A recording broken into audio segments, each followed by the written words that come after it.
Hi guys, it's me ChazzaHD and welcome to the qualifying watch along for today's, or this weekend's rather, 2019 French Grand Prix from Le Castellet in France at the Paul Ricard circuit. It's a very hot day, a very hot weekend in the south of France, and we are expecting definitely some interesting talking points from qualifying today. Pole position I don't think is going to be as closely fought for as it was in Canada, but we'll still see, of course, who gets pole at the very end of qualifying.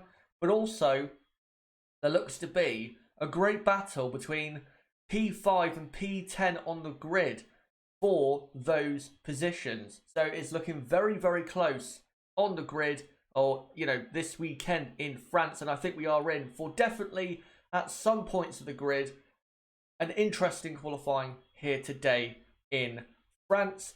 Just to let you guys know, just to warn you ahead of this stream, that I do have not a sore throat today, but I do have slight tonsillitis, so I'm not exactly at my absolute best condition today, so please bear with me at certain points of the stream. But I just want to say to you guys, thank you for coming along, and as ever, and also, no matter where you are in the world, today on Saturday, hopefully you are having a very good day, and hopefully you are looking forward to qualifying here in France.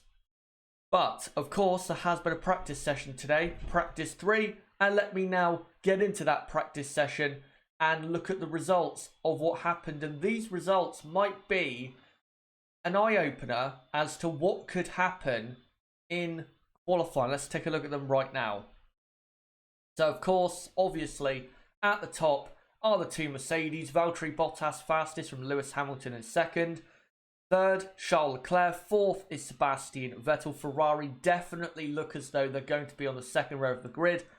But then, as you can see, from Max Verstappen down to about Kimi Raikkonen, it is very close. And even back to Hulkenberg, Giovinazzi and Albon. So you got Verstappen, of course, P5. Gasly P6. Then Norris, Ricciardo, Sainz and Raikkonen rounding out the top 10. And then outside the top 10 is Hulkenberg, Giovinazzi, Albon, Grosjean, Magnussen, Perez, Kvyat, Stroll, Kubica and Russell. By the way, the reason Russell is, 10 seconds down is because he had a loss of power during practice 3 after just 4 laps. So that is why Russell didn't really do any running in practice 3 today. But of course, those are the results of practice 3. Qualifying gets underway, as you can see in the top left, in just under an hour. And let's now go into the teams. First off, the top teams, and preview and analyse how we think they are going to do in qualifying today. So first, let's go to Mercedes, who are absolutely the favourites for pole position and for the front row lockout. I just don't see how anyone other than them are going to be on the front row. They have easily the best car. They're about half a second faster than Ferrari, which is not really, for me, a surprise. I think it might be a surprise for others who thought Ferrari wouldn't be that far off at this Grand Prix, but for me, it's not really a surprise. This track was always going to suit Mercedes. Their car is just so beautifully hooked up to this track, and again, in terms of a front row lockout, it's definitely going to be them. In terms of pole position, though, it's hard to say because Bottas is looking very quick for the first time since basically the Spanish Grand Prix in Barcelona. And Lewis Hamilton, as we know, when it comes to qualifying, is always very quick. So when it comes to who will get pole position, it is actually very hard to say because they are, Bottas and Hamilton, very close on lap time. Now, honestly, I think it's probably going to be, in terms of the lap time difference between the two, it's probably going to be, say, half a tenth, maybe a tenth of a second at most. Of course, later on, as we get nearer to qualifying, I will give my top 3 predictions for qualifying. But right now, it is definitely a hard thing to predict, and I think it will be very close at the top. But when it comes to the team, yep, they're absolutely guaranteed to lock out the front row. Next up is Ferrari, and I'm afraid Ferrari just don't have the speed to compete with Mercedes this weekend. They're about half a second off in qualifying speed, and when it comes to race pace, as of course we'll get on to tomorrow, they are even further behind. And I think honestly the best thing Ferrari can hope for, and what their aim should be, is to get a very quiet and comfortable second row lockout. I think that has to be the aim for Ferrari, because they can't compete with Mercedes in the first and third sector. They're just nowhere near them. They don't have the downforce, especially on the front end. And I think Ferrari are going to be comfortably behind, but at least for them, they are comfortably ahead of teams like Red Bull and even Renault and McLaren. So even if they are slower than expected in qualifying, I still think they will be on the second row, because the gap they have to Red Bull in qualifying pace is massive. So I think Ferrari are going to be on the second row. If you're a Ferrari fan, yeah, don't really expect anything today. Nothing major is going to happen, I think, for Ferrari in a good way. Could happen in a bad way, of course, but in a good way, I don't think anything major is going to happen for the Scuderia. And the final top team, of course, is Red Bull. Red Bull, honestly, if the gap they had to the first place or the fastest car in practice 3, if that happens again in qualifying, then I have to say Red Bull and also Honda together have took a big step back. Because honestly, at this track, for them to be that far behind, what was it, 1.3 seconds? I'm sorry, that's not good enough. That's not good enough at all. I was never expecting Red Bull to be, say, within half a second of Mercedes, but I didn't think they would be over a second, comfortably over a second behind. And for me, that just isn't good enough in terms of lap time. Now, when it comes to positions on the grid, of course, Red Bull's aim has to be a third row lockout, and then hopefully for them there is some chaos ahead for Mercedes or Ferrari, so they can capitalise on that and get a better grid position for tomorrow's French Grand Prix. But yeah, for qualifying, the best they can do is P5 and P6.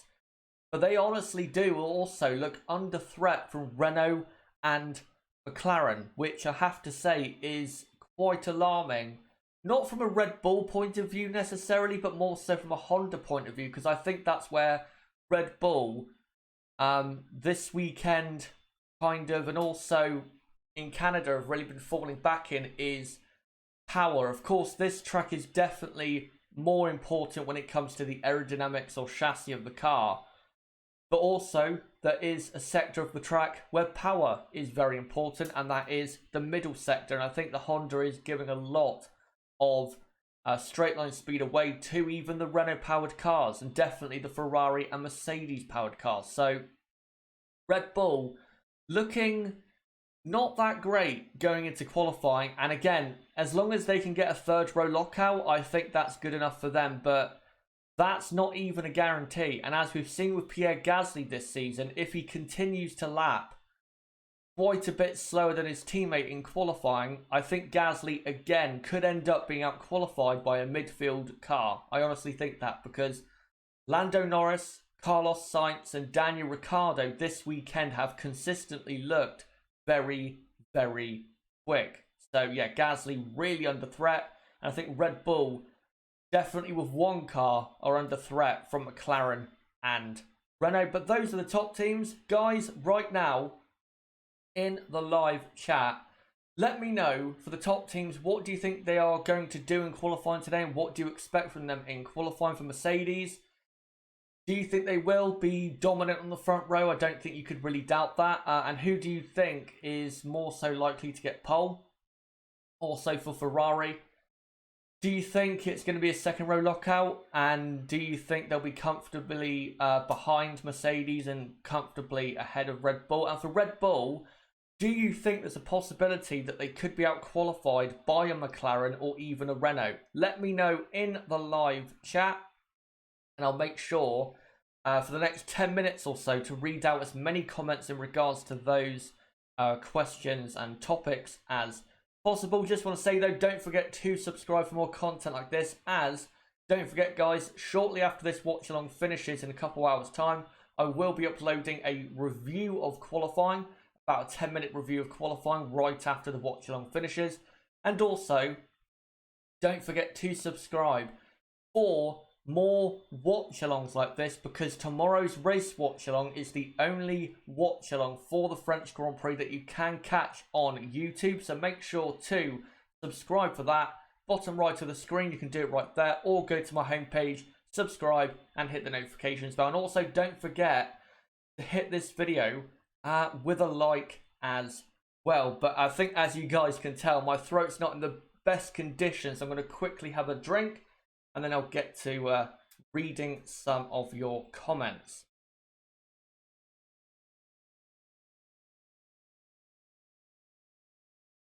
Right, and also we'll move on to that picture because it's better looking. Now let's see what you guys have to say when it comes to these teams. Right, Super Vlogger Michael says Gasly possibly only P8 today. It really could happen. It honestly could happen. Red Bull are not comfortably ahead of McLaren and Renault. They haven't been so far this weekend. McLaren have been very, very quick. And I think McLaren, by the way, as we'll get on to soon, I think McLaren have had this weekend, and I think they do have this weekend, the best midfield car. So, yeah, Red Bull, they are really not looking that great compared especially to the front-running midfield teams. Right, let me find some more comments about qualifying today. Tonka Toy Truck, great to see him, says McLaren are looking good. They absolutely are. Right, let me find some more comments here. By the way, to JB, Nib unfortunately is not on this stream today. Well, that was always going to be the case, but he's actually not around to watch qualifying at all, so he won't be in the live chat. But I can announce that he will be on the race watch along tomorrow. That is an absolute guarantee. He will be around for the race tomorrow, and of course for the next week's race in Austria as well. Right, let's take a look at some more comments.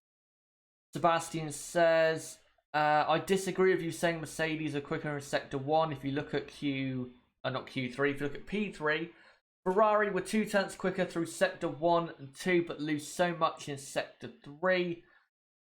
Well, if you're looking at both sectors combined, I think the second sector could be playing a massive part in Ferrari being 2 tenths up, because you have to remember the second sector is just all about power except for one chicane. So I think if you look at just the Sector 1 time, that might prove you wrong on that. But I'm also willing to be proved wrong on that. But yeah, when it comes to the first and third sectors on their own, I think Mercedes do have a better car for those parts of the track. And definitely, Ferrari do not have a better car than Mercedes in those parts of the track. There is no chance of that. Hello to Jungle Brother, who says, hey Chazza, thanks for this watch along. No problem. Right, let me find some more comments. Louis Trichard, I think it is. Sorry if I mispronounced that. Says Ferrari all the way put money on it. Sound Irish there. I wouldn't put money on it. I wouldn't.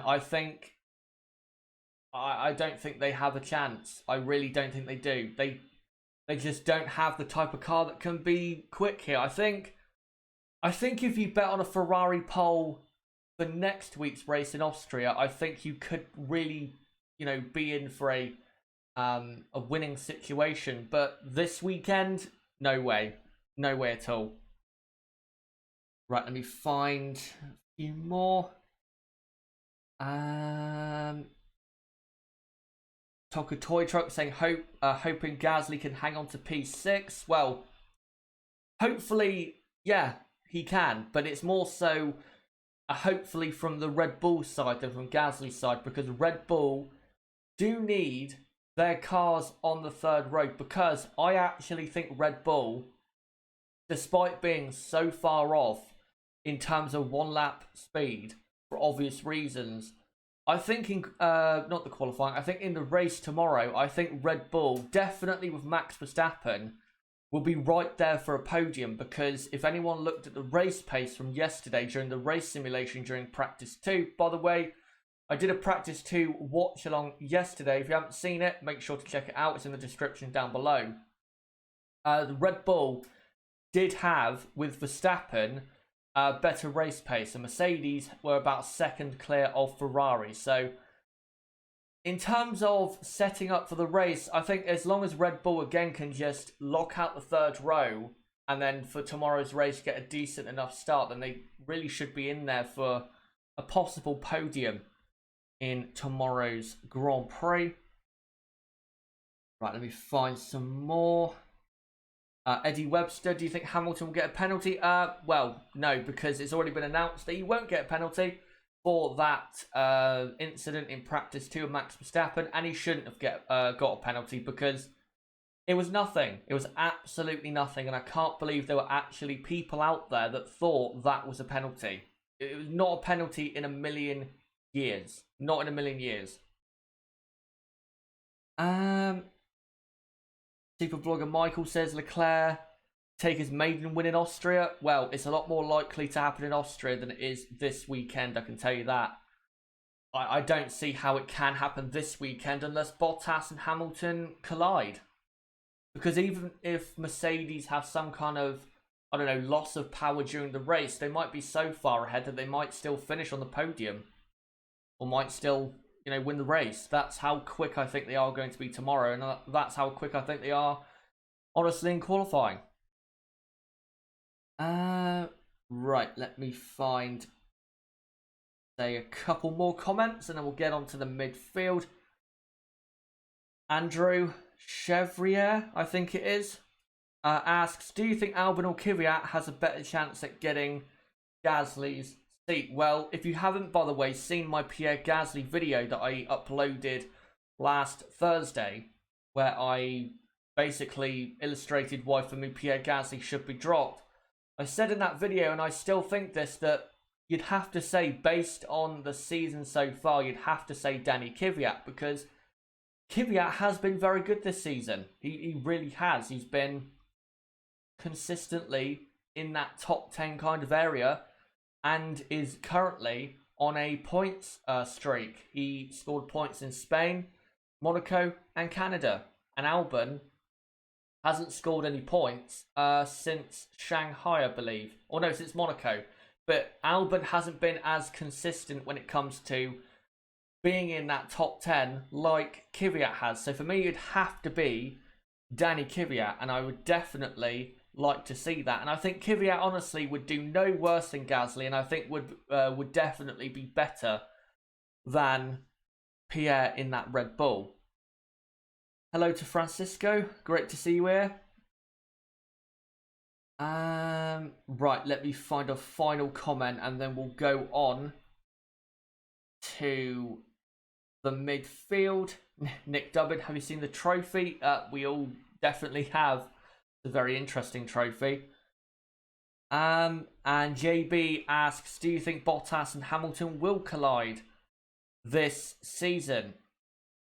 I don't think they will. I don't think they will, because I think when it comes to collisions between drivers, it depends really on the personalities of the drivers involved. And I think Hamilton and Bottas, they don't have those types of clashing personalities that would allow them to crash on track. Valtteri is the type of driver that tries to avoid a crash at all costs.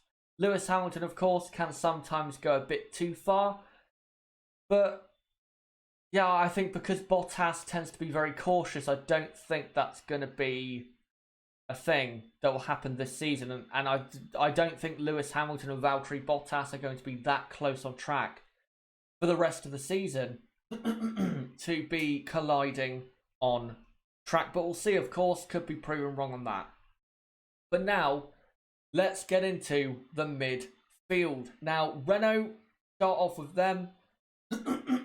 Sorry about clearing my throat, but for Renault, they don't have I think as quick of a car as they were hoping for. I think Renault were hoping to have the best car in the midfield, and I think they were hoping that they would be in, say, a position that McLaren have been in this weekend, but they just haven't been in that quite or that good of a position. So I think Renault are slightly disappointed with their pace so far this weekend, but of course in qualifying there is time to redeem that, and I think Renault definitely with one car will get into the top 10. They really should be getting both cars in, Ricciardo and Hülkenberg. I don't know where, but they should be getting both cars into the top 10, because I think the Renault is definitely one of the top 5 fastest cars on the grid at the Paul Ricard track. So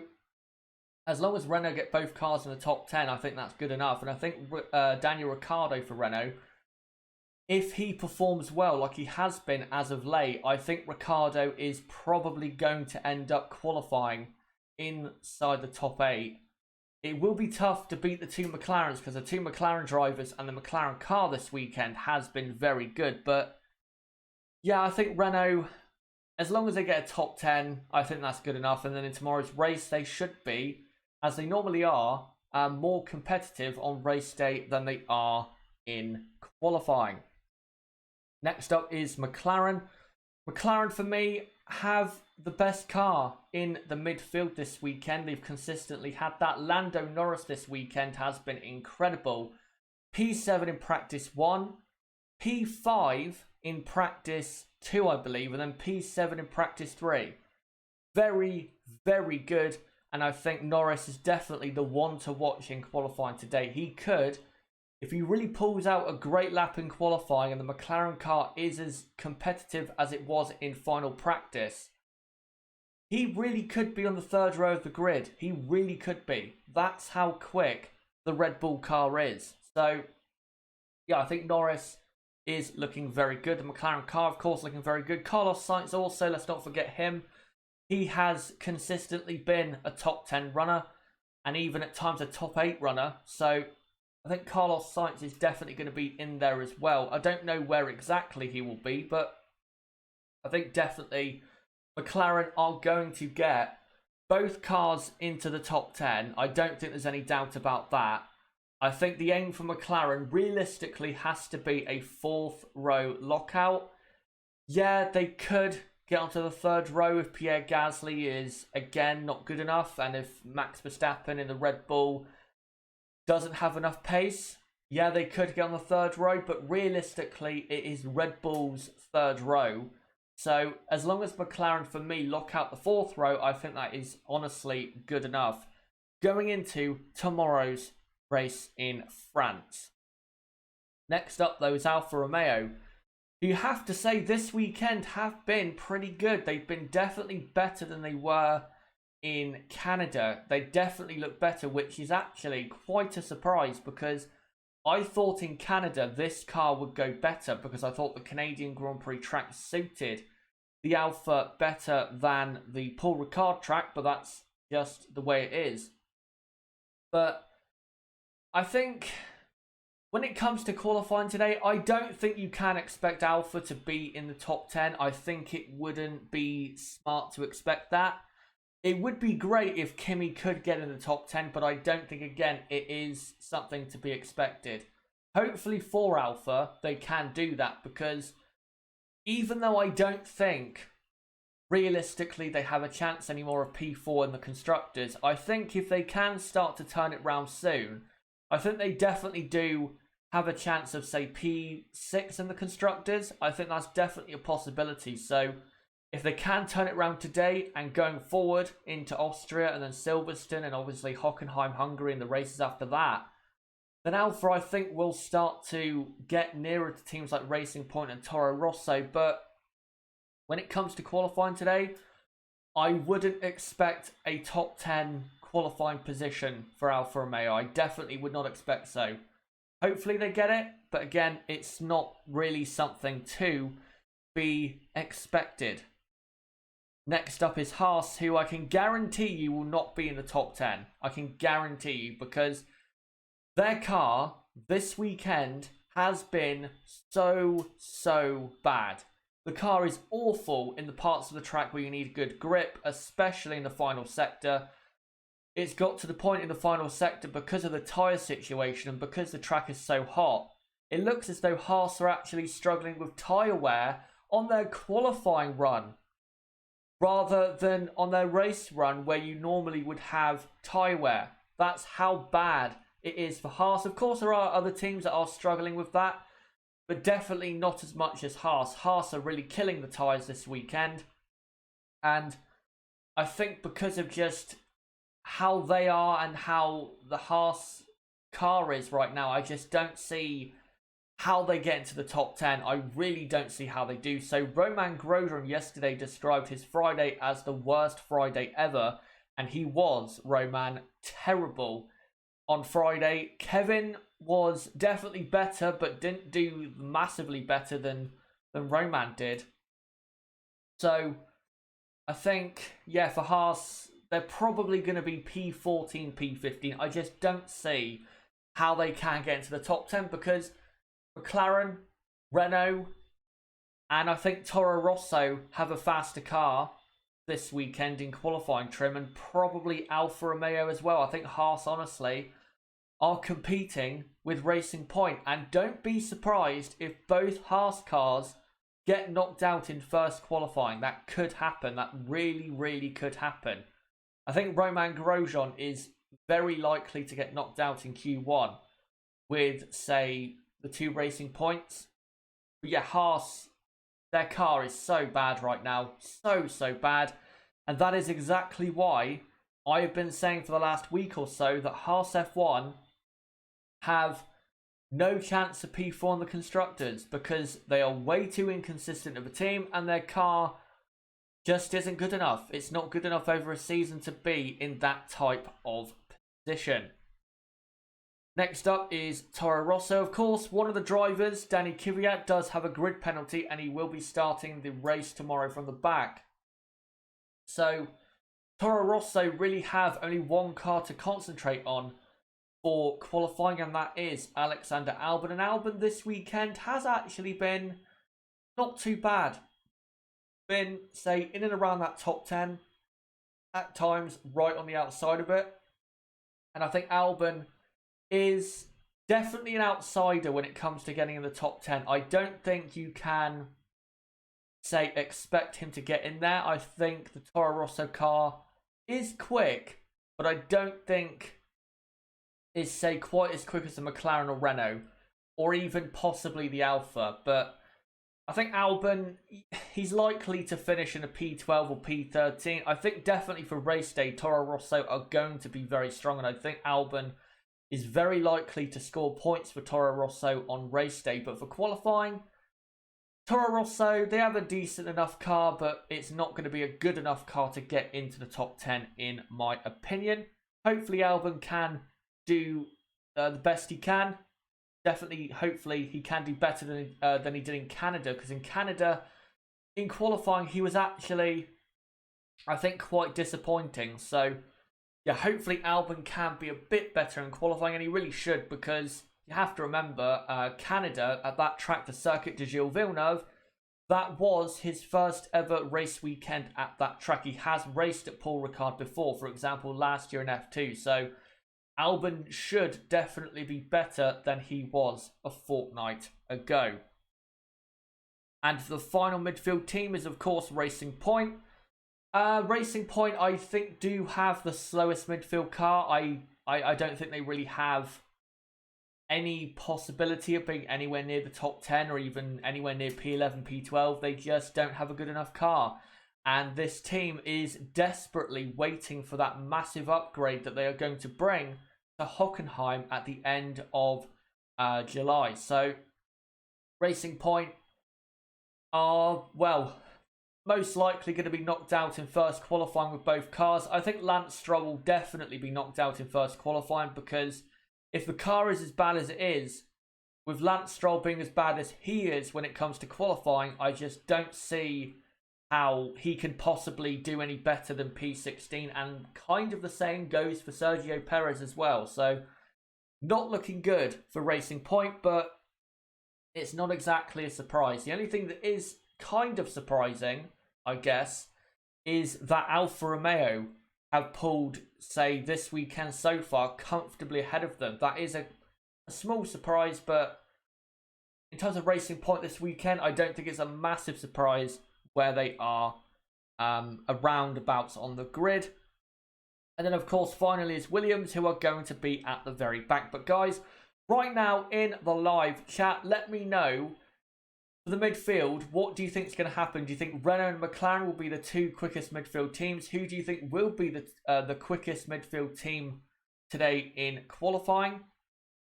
For teams like Alfa, do you think they can get a car in the top 10? Do you think Haas are as bad as I think? And for Toro Rosso and Racing Point, let me know what they can do in qualifying today. And for the next 10 minutes, I will read out your comments as we're about half an hour away now from qualifying getting underway in Le Castellet in France at the Paul Ricard circuit. But again, I'll have a quick drink and then we'll get back to reading your comments.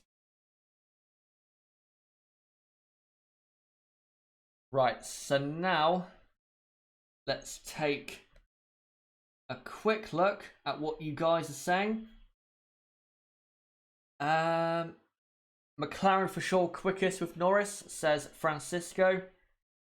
Yeah, I think McLaren are definitely the odds-on favourite to be at the front of the midfield. I don't really think there is any doubt about that.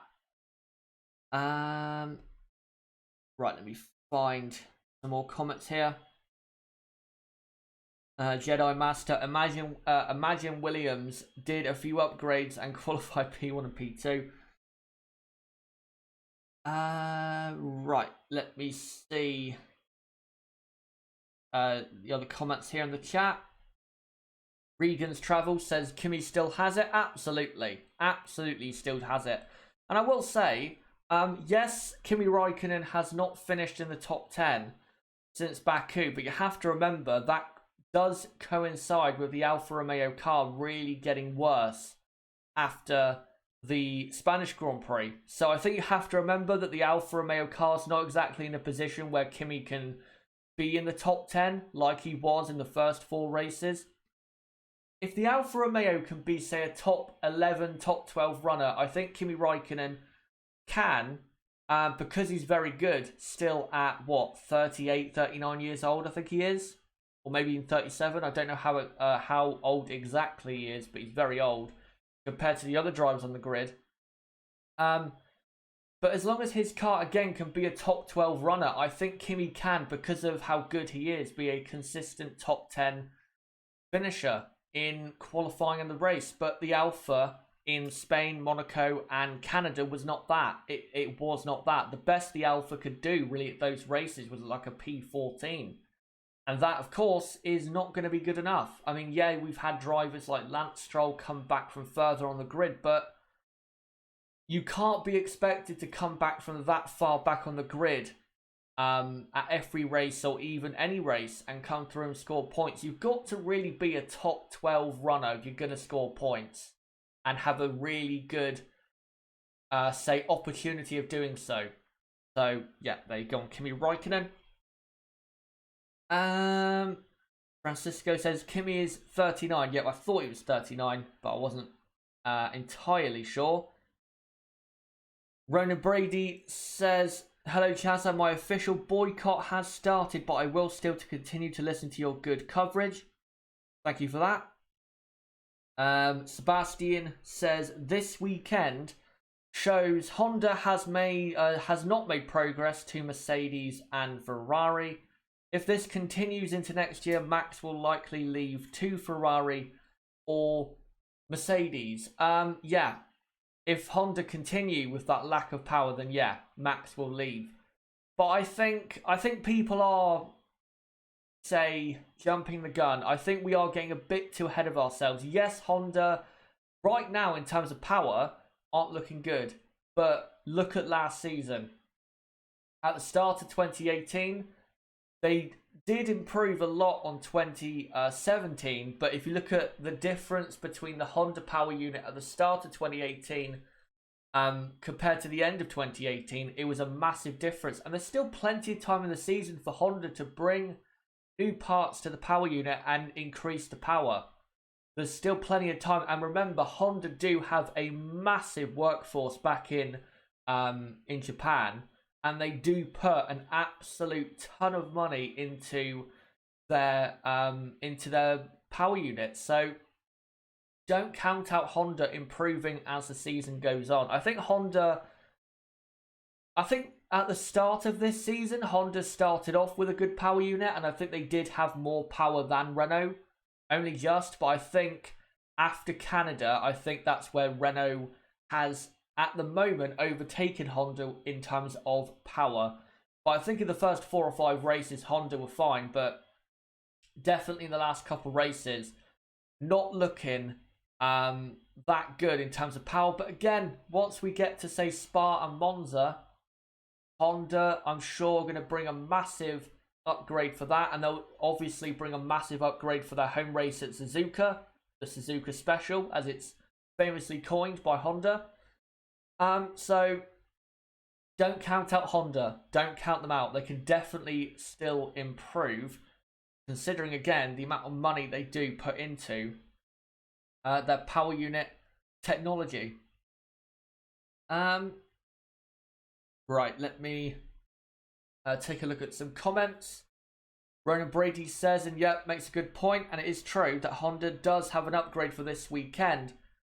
And that is true. And in qualifying, we will see, definitely a lot more so than in practice, whether that upgrade does actually work. Because you never know, Red Bull could be not sandbagging, but they could be turning the power down so they don't blow this new power unit to bits. So that could be a possibility of what they're doing. But for Honda, yeah, even though they brought an upgrade, it doesn't look like so far they've really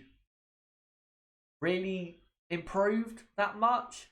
But of course, we'll see in qualifying today. And I think Austria will definitely be a better sign of whether Honda, when it comes to power, has improved. Because France is not a power track. Austria is an absolute power track. And also, so is Silverstone. So I think we'll get a better idea after Austria and Silverstone, who right now does have the best power unit, and in what order.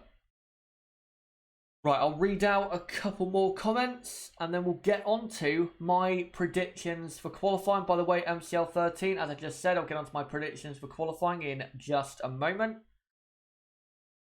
Right. Let me find some final comments.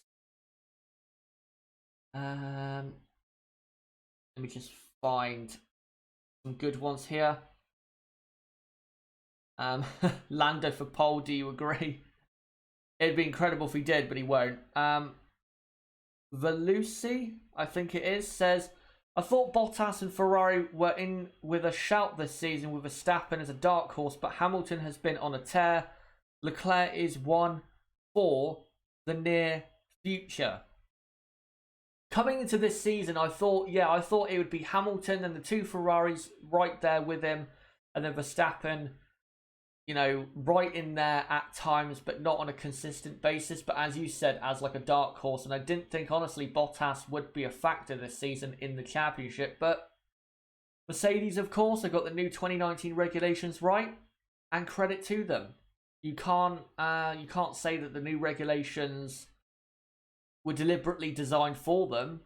They just got it more right than Ferrari, and it's pretty simple why. Mercedes, they understand the tyres better, but also the design concept of their car is a lot better than the Ferrari. The Ferrari one is quite an extreme and ambitious one, and it hasn't worked. And that's why I think that's the main cause of why Ferrari in 2019 have failed, is because of that front wing concept they have gone for, because it's completely destroyed really their chances of a world championship. But I think now we'll move on to my predictions for qualifying today and for the top 3. Just to let you guys know though, again, don't forget to subscribe for more content like this, as right now and for tomorrow's Grand Prix in France, this is the only place on this website where you can catch a watch along for the racing in France. So make sure to subscribe for that, bottom right of the screen, or click on my channel name, go to my homepage and subscribe. And also don't forget to hit the notifications bell, and also don't forget to hit the like button as well. And as well, guys, once I finish my predictions of what I think will happen, make sure to put yours in for the last, say, 15 or 10 minutes as we head into qualifying. And I'll try to read out as many of your predictions going into qualifying. So make sure to do that, and I'll read out as many as I can. But the pole position, I think, will be just about Lewis Hamilton. He did finish P2 in practice 2 and was P2 in practice 3. But I think when it comes to, qualifying 3, final run, when it matters, I think Lewis Hamilton will produce the pace that he needs to get pole position. And I think as long as Lewis can keep it under control, I think he will be on pole position.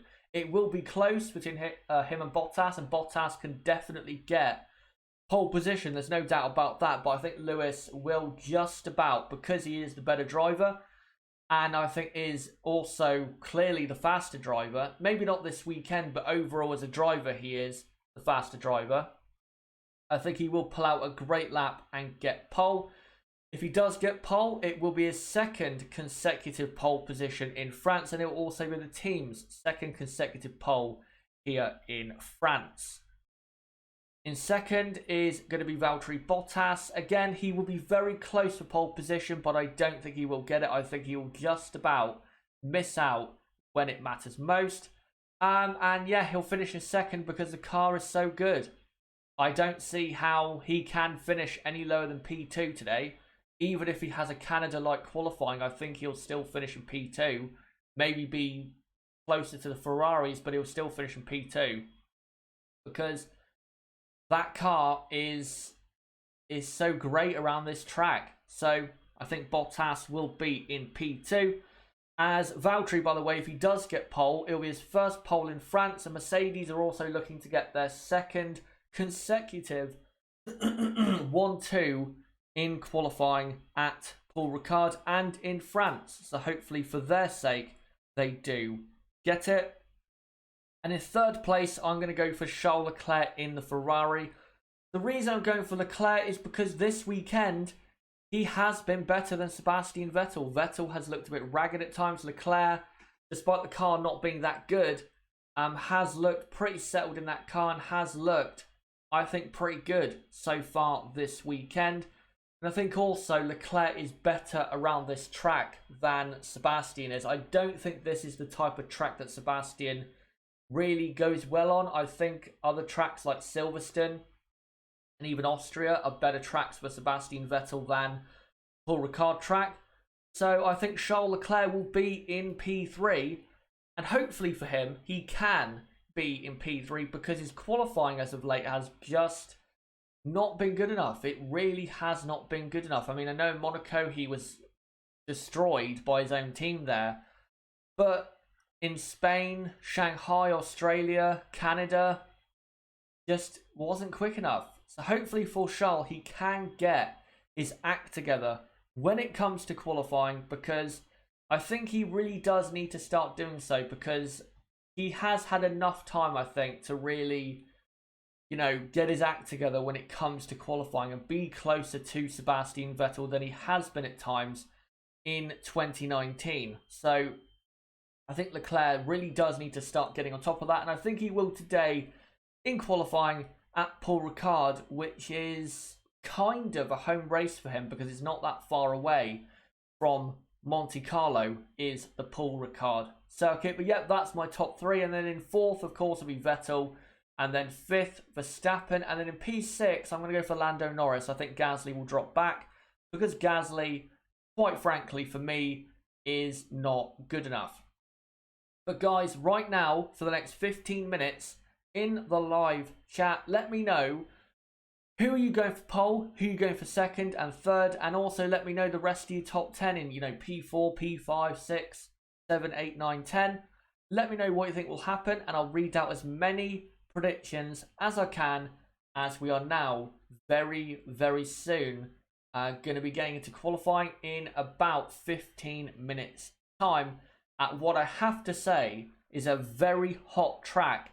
Just to let you guys know, the track temperature this morning, well, it wasn't this morning in France, but at lunchtime in France when practice 3 started, track temperature was just under 50 degrees Celsius. That is unbelievably hot. That is, I think, rivaling Bahrain in the day kind of levels for heat. And it has, of course, because it's now later in the afternoon and right smack bang in the middle of the afternoon, I think that temperature has probably gone up to, say, 52, maybe 53.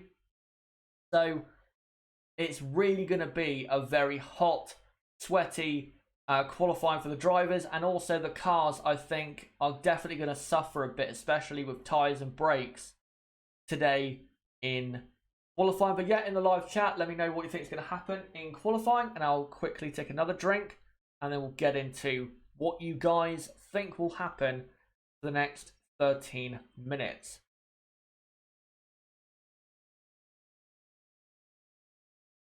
Right, and let's move on to this nice picture of Hamilton sparking away down to turn 3, I believe that is.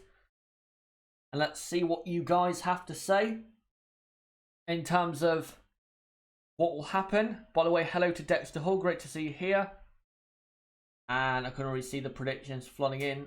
So, and by the way, hello to Irvin Sezendorf, great to see you as well. Who says, Honda is so far the surprise of the year. Everyone thought they would be poor, but they stepped up their game. Keep up the good work.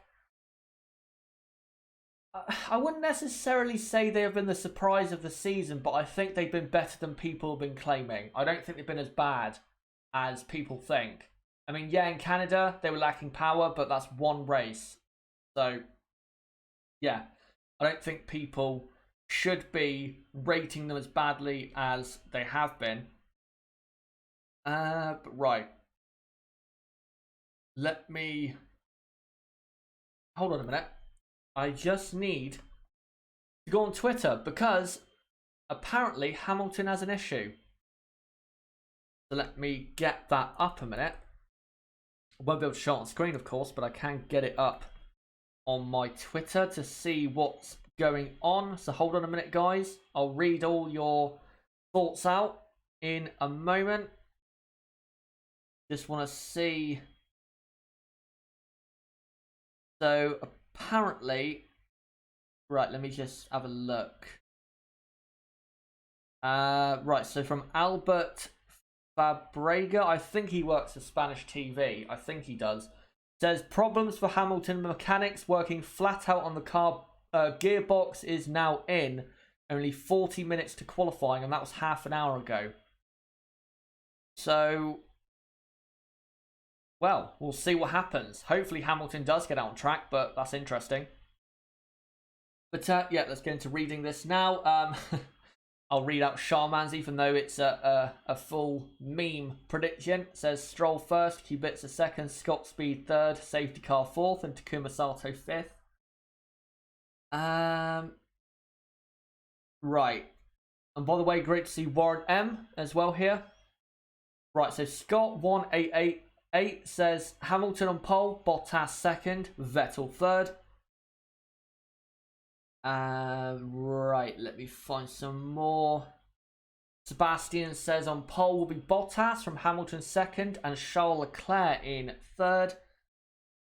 Velusi says Hamilton on pole, Verstappen second, Leclerc third, Bottas fourth, Vettel fifth. Very ambitious with Max Verstappen there, I have to say. But that's of course your opinion. Wissam Hadi says, hi, I hope Max will have a good qualifying. Hello to you, Wissam. And yeah, well, hopefully he can finish at least in the top 5. Steve Mooney says Hamilton pole, then Bottas, Vettel, Leclerc, Verstappen, Norris, Gasly, Ricciardo, Sainz. I think, except for Leclerc and Vettel and their positions, I pretty much agree with what you said. Francisco, Bottas, Pole, Hamilton, Leclerc, Vettel, Max, Norris, Sainz, Gasly, Ricciardo, Kimi top 10. Warren M says Hamilton from Vettel, Leclerc, Bottas, Verstappen, and then after that it's a coin toss. It is. 292 FIFA says Bottas from Hamilton, Leclerc, Verstappen, Vettel, Ricciardo, Lando, Gasly, Sainz, and Albon.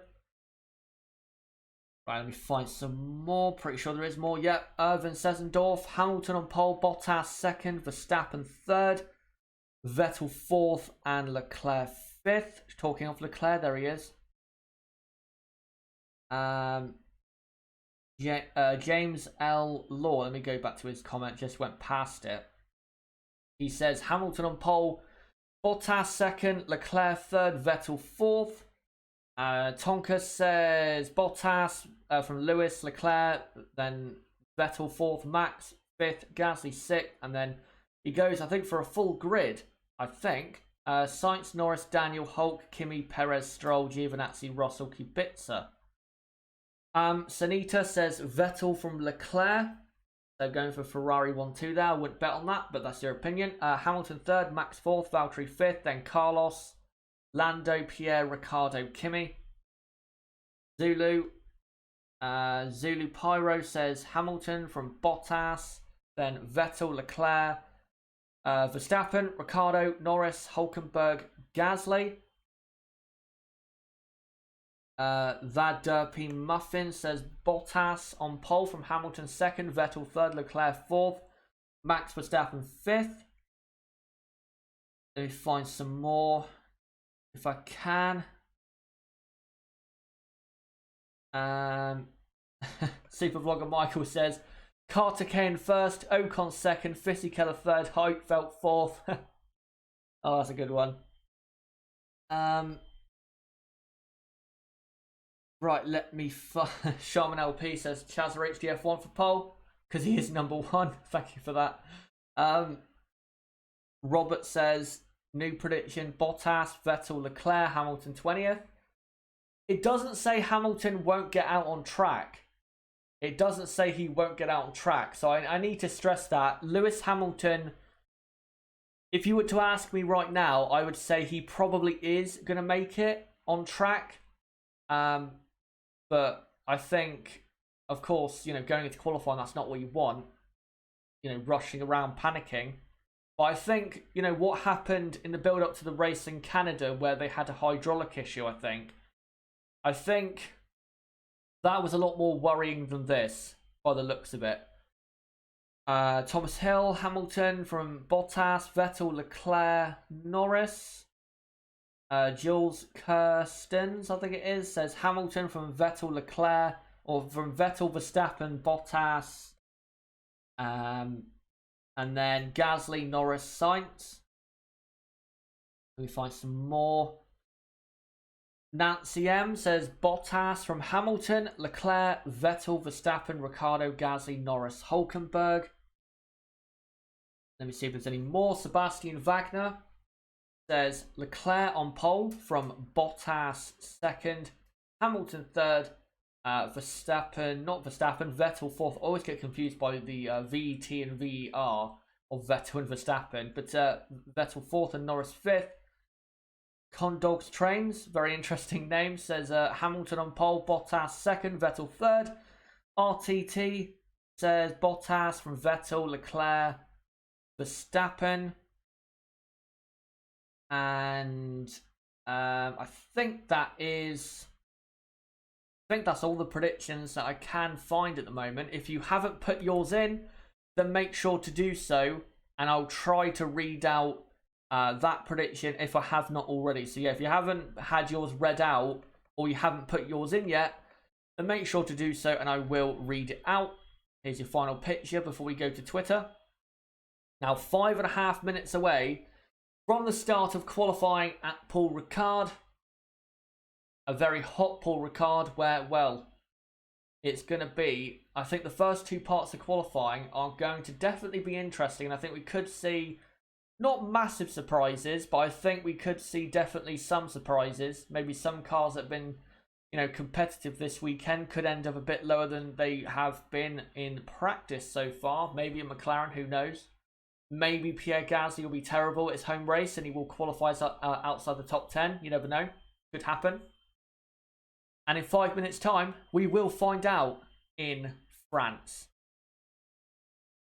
At the, well, what is, you have to say, a very hot French Grand Prix. Right, let me read out some more. Because I think I've just found some more. Yep, I have. Kenneth Dormido, I think it is, or Dormido, says Bottas from Vettel, Hamilton, Leclerc, Max and Norris. Matthew Roberts says Hamilton from Verstappen and Bottas. Michael Arvin says Bottas, Hamilton, Vettel, Leclerc, Max, Ricciardo, Gasly, Hulk, Albon, Kimi. And then Bradley says Leclerc, Bottas, Vettel, Hamilton, Ricciardo. I've noticed a lot of people going for Bottas and Paul, and I'm not surprised by that. I'm not surprised at all, because he has been very quick this weekend, and I'm not surprised that plenty of you are going for that. But I think Lewis Hamilton will produce just about enough to nick Paul off of his teammate. And I'll answer this question from Sharman LP, who asks, Chazza, who do you think will win F1.5 over the whole season? For the constructors, I can't say right now. I think I'm leaning towards it either being McLaren or Renault in the constructors. For the drivers, I think it'll probably be Daniel Ricciardo, because Ricciardo, even when the car's not doing that well, he will still end up finishing in the points, as was proven, for example, in Monaco. So, yeah, I think Ricciardo will be the highest placed midfield driver, even though he's, a top driver. He's in the midfield car. But I think the highest placed team is either, honestly, at this point, between McLaren and Renault, because they are starting still to pull away from Racing Point, Toro Rosso, Haas, and Alfa Romeo. 45596 Bahamas predicts Hamilton on pole from Bottas, then Vettel and Leclerc. WWYD78, long-time subscriber, great to see you, says Vettel from Bottas and Leclerc. And then Akan, I think it is, sorry if I mispronounced it, says Leclerc, Bottas, Hamilton, Vettel, Max, Lando, Gasly, Ricciardo, Sainz, Hulk, Kimi, Perez, Giovinazzi, Stroll. Hello to Tayyib and to Connor Cooper. I'll let you know basically right now what we do. So what we do for the watch-alongs, I can't produce live timing, but what I do is, and I'll show you in a minute, I have a live running order with all the live positions that I will update as soon as possible. By the way, track temperature is at 56 degrees Celsius, and for you people in America, that's 132 Fahrenheit. That is absolutely sweltering. For anyone who is in the sun at that track and is sat on the hard ground, their buttocks are going to be non-existent after qualifying, because that is unbelievably hot. That must be the hottest track temp we've had this season. That is unbelievably hot. And by the way, guys, it's going to be even hotter tomorrow, so just imagine the tires. But yeah, so what we do is, there's no say timing as of sorts, but I do have a live running order with all the live positions. Also, I will have a live timer in the top left of how many minutes and seconds remaining in Q1, Q2 and Q3. Of course, we can't show live video footage of qualifying for obvious copyright reasons, because the channel would be took down immediately. So what I do is I show as many pictures from Twitter of what is going on. But I think now it's best that I get my countdown ready, as qualifying is about to start. Let me get the text ready as well. There you go, remaining in Q1, which is about to start, I believe, in just a moment. as there is right there George Russell. And qualifying, yep, is about to start in just a moment. And I don't know when the green light is about to go. There is Pierre Gasly. Let me now throw a picture on the screen as qualifying is about to start in about 5 seconds.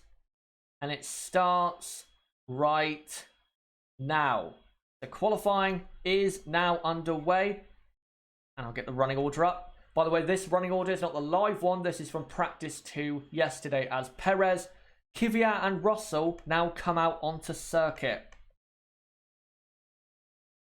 And also Kimi Raikkonen, Romain Grosjean.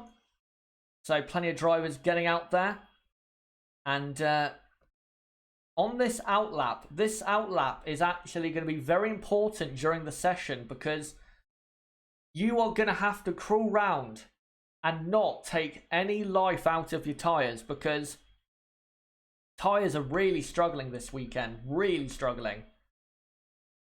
As Romain Grosjean, their home driver, of course, he's been, you have to say, quite frankly, terrible this weekend.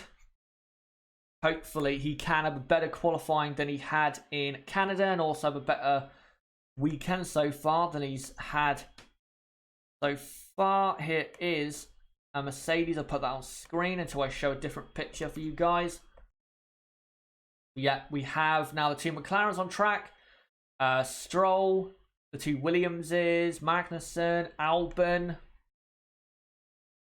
We have about, what, 11 cars on track, I think, at the moment. Yep, qualifying is now underway. And the first times should be coming very, very soon. As they're currently showing the lines around the track and what that means. Right, let me just see if there's any final predictions that I can see. Thomas Hill, in case you did not know, George Russell has a 15-place grid penalty for changing the control electronics after FP3 issues. Thank you very much for that, Thomas. So that's Russell and Kvyat to start at the back. As Russell, I believe, and now Perez have now started their laps. And here comes Romain Grosjean as well. Kimi Raikkonen has started his lap as well. As the only cars not on track right now are the top 3 teams. Bottas, Hamilton, Leclerc, Vettel, Verstappen and Gasly. So they're obviously waiting for the track to grip up even more. Here comes Romain Grosjean though. In the first 3 or 4 corners. The Haas to me still does not look that good. It's also looking very bad over the bumps. Especially at the Mistral chicane. And here he comes now to that chicane. Opens the DRS. And by the way, guys, if you are new to Watchalongs, what I do is provide basically a radio commentary of what is going on. So don't worry, you won't miss a thing with us here on Chazza HDF1. As Romain Grosjean now comes up to the middle sector and does a 52.2 for the middle sector. And goes through that long right-hander, which is definitely going to take a lot of life out the tyres. And also this right-hander going to take a lot of life out the tyres. Is turn 10 and 11 on race day. As Grosjean there having to pass traffic of Ricciardo. And I think Kimi Raikkonen as well. So Grosjean's lap has been compromised. And here is Raikkonen going off the circuit at, I believe, turn 11. So Raikkonen on his first qualifying run making a critical mistake. Won't want to do that considering his car looks good this weekend. Here's when the session got underway. As Danny Kvyat sets the first time. And now Perez does as well, but Kvyat is still fastest. Kevin Magnussen goes fastest on a 33.8. Norris goes 1.1 seconds faster than that on a 32.7. That just shows you how quick that McLaren is. Lance Stroll does a good time, 33.4, goes second. as Hulkenberg on the soft compound tyres is now coming through the Mistral chicane. Albon now goes fastest on 32.5. And Hulkenberg, so far, really not looking good. 0.6 of a second down. After the first two sectors, Carlos Sainz now goes top on a 32.0. We do now have Bottas, Hamilton, Leclerc, Vettel and Gasly on an outlap, as Max Verstappen is still in the pit lane.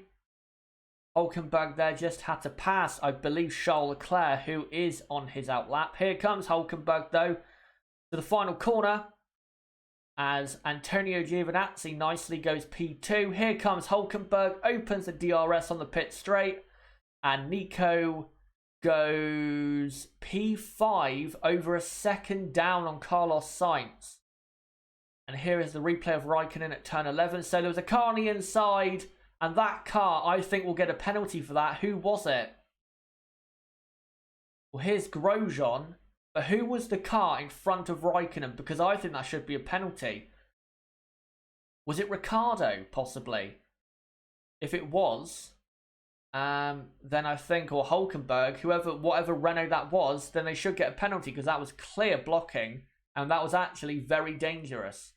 As Sebastian Vettel is on his first qualifying run. By the way, I will update the order, guys, once everyone has completed their first proper lap time of qualifying, because we still don't have enough times on the board, as Vettel only 1/4 of a second up on Carlos Sainz through the first two sectors.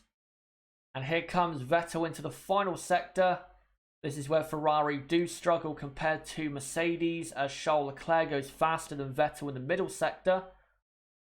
And yet you can see that the front washing out because the Ferrari has poor front aerodynamics. And here comes Vettel, penultimate corner and final corner. Ferrari should be good enough here for Vettel and Leclerc to go P1 and P2 before Bottas and Hamilton do so. And yet Sebastian Vettel goes top on a 1:31.8. Here comes Charles Leclerc, I think, to go even faster. And yes, he does by 0.4 of a second on a 31.4. And here comes Valtteri Bottas into the final two corners. Final corner here now. And now comes to the line on the soft compound. Where does Valtteri Bottas go? He goes fastest, but only by 0.5 tenth. And Lewis Hamilton goes third. Very interesting. Very, very interesting, that is. Here is Lando Norris in the McLaren Renault. And he is currently... Has he currently set a lap? Yes, he has. P9, but I think this will definitely improve his time. Kimi Raikkonen goes up to P7, as here comes Lando Norris to the start-finish line, and he will go into P9. So McLaren, well, at least with Lando Norris, not looking that good. Carlos Sainz is looking good. Here's a replay of Hamilton at the penultimate corner. Turns in. Looks fine to me. Turns into the final corner and goes all a bit wide and then gets oversteer on exit. So that would have cost him probably 1/10 and a half. So he can definitely go faster, of course. As here is, I believe, Max Verstappen. Yes, it is Max Verstappen, who is now opening the DRS and now will come to the line, and Max Verstappen, sorry, goes only P11. That is awful. That is truly awful. But I think now I will start to update some of the orders. So Charles Leclerc is currently P2. You got Lewis Hamilton in P3, Vettel P4. Carlos Sainz has come back into the pits and is P5 right now. And then you've got Gasly P6, so Max Verstappen can definitely go faster. Then it's Kimi Raikkonen P7, as Daniel Ricciardo is now coming to the end of his lap. We'll see how he does. Alfa looking good, by the way, P7 and P8 right now. And then Norris P9, Hulkenberg P10. Let's see where Ricciardo goes, though. Here he comes to the line, Daniel Ricciardo, and he goes P6. Very good there from Daniel Ricciardo. And Sergio Perez goes P15. Not looking that quick there for Racing Point. Gasly's P7. And then in P8 is Kimi Raikkonen, as Leclerc is on another lap. He is improving on this lap and is 3.5 tenths up on Valtteri Bottas after the middle sector. So looking very good at the moment. Yeah, Giovinazzi is 9th, and then you've got Lando Norris in P10. P11 is Nico Hülkenberg.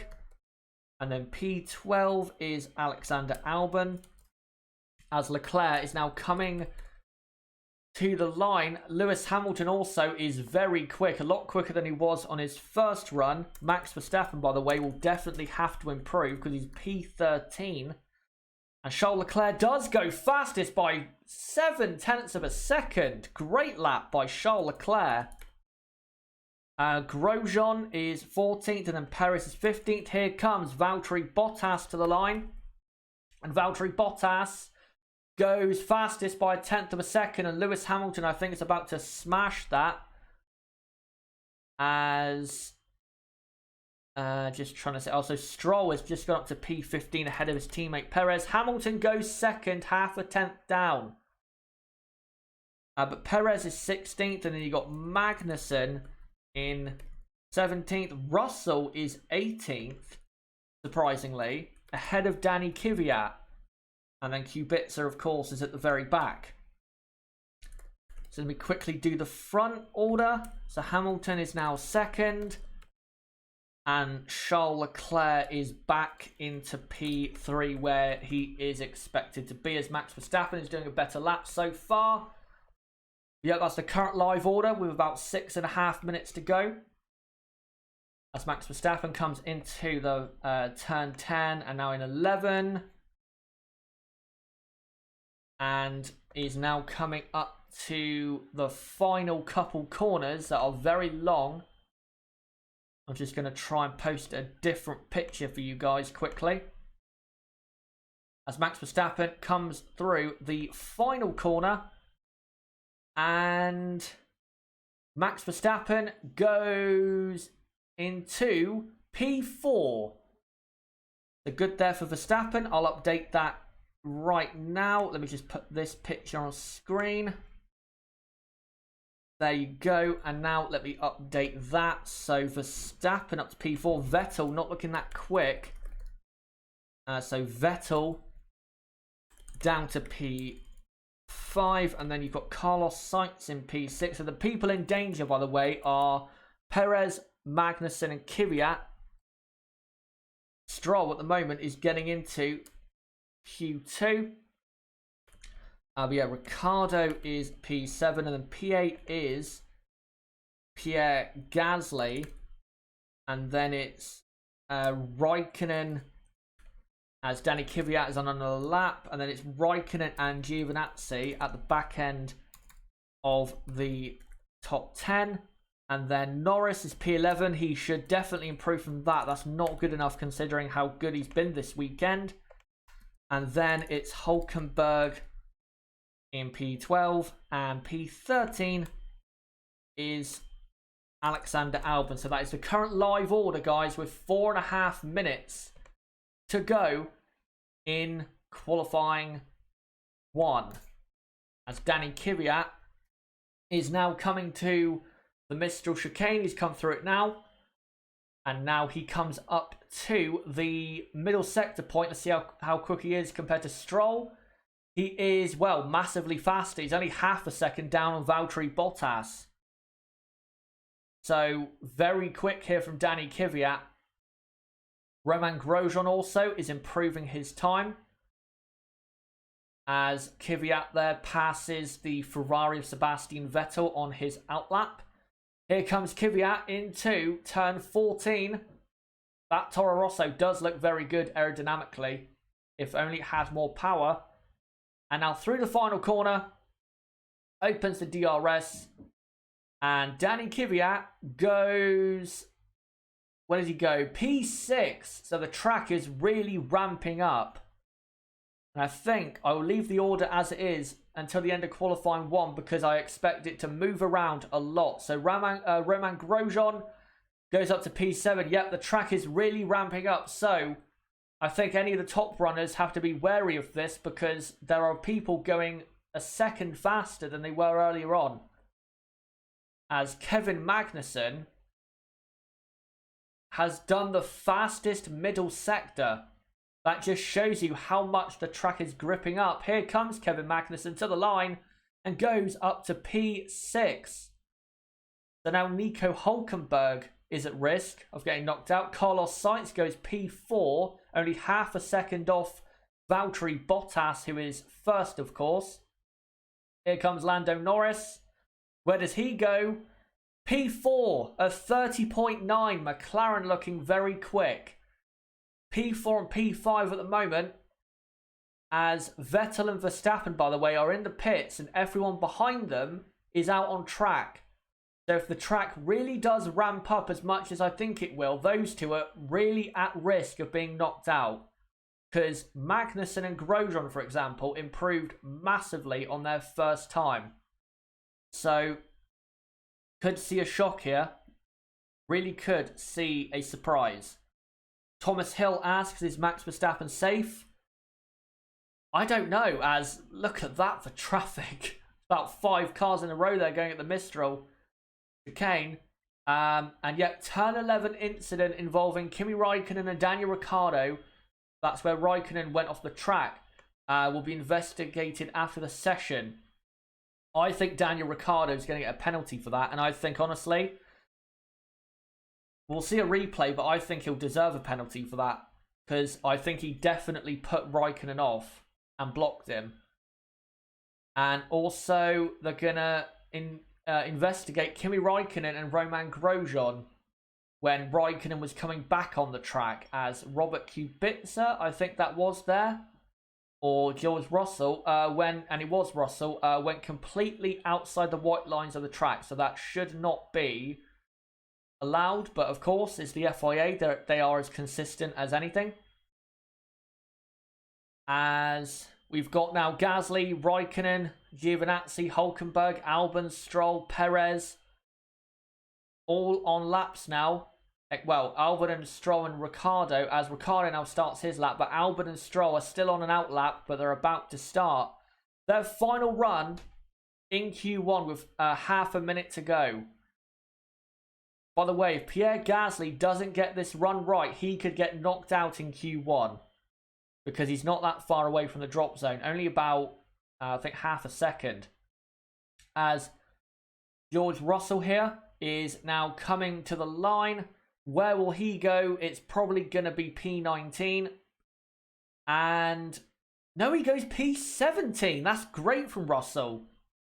P17. That's incredible. And that just shows you how good he is.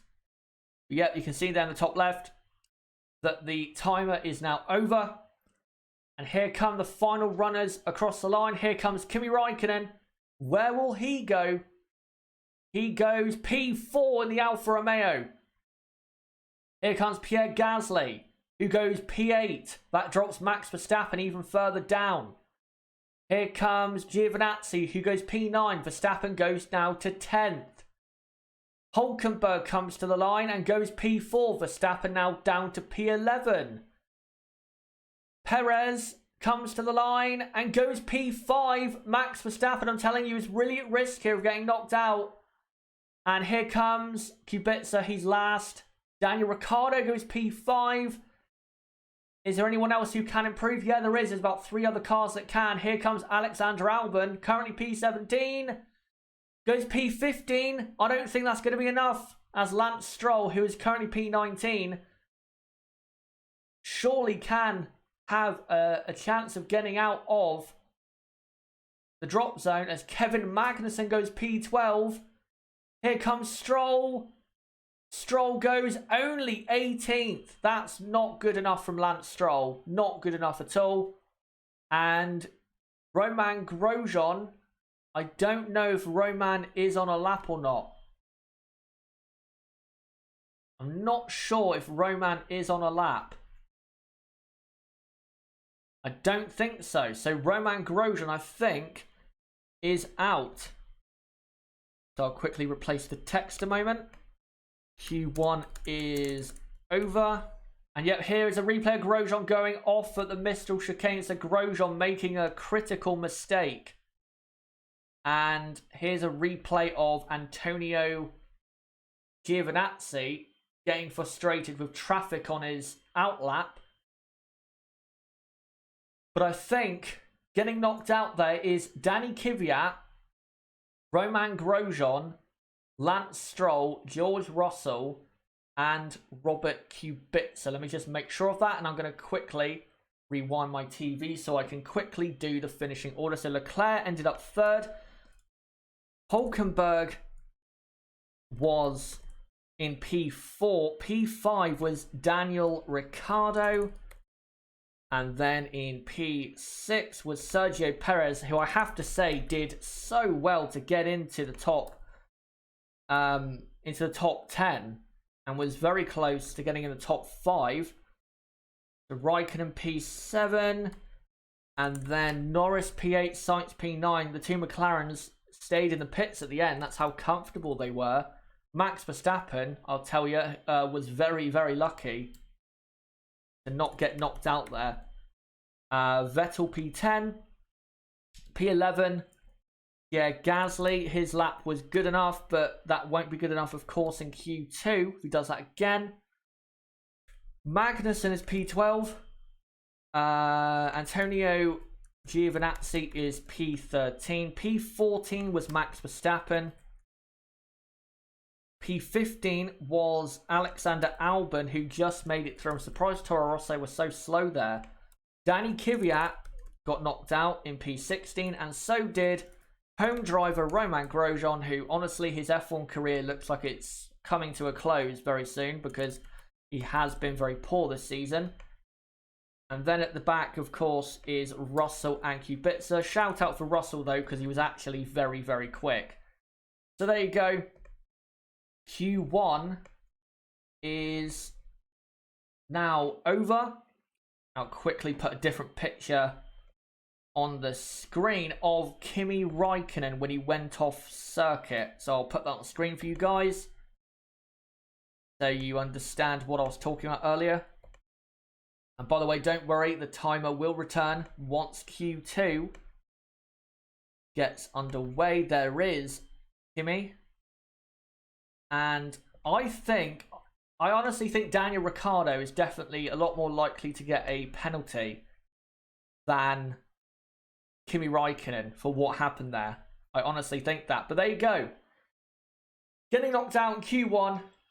Kvyat, Grosjean, Stroll, Russell, and Kubica. And yes, Thomas Hill, that is correct. It will be Russell and Kvyat in P19 and P20 in tomorrow's race. So P16 will be Grosjean, P17 will be Stroll, and P18 will be Robert Kubica. So there you go. So as we are now approaching qualifying 2, guys, let me know, who do you think is at risk of being knocked out? Red Bull, you have to say. I mean, I know they didn't do that many runs in qualifying 1, but they really don't look quick. P11 and P14 in Q1. I think they will improve on that, but it doesn't look great for them, does it? It really doesn't.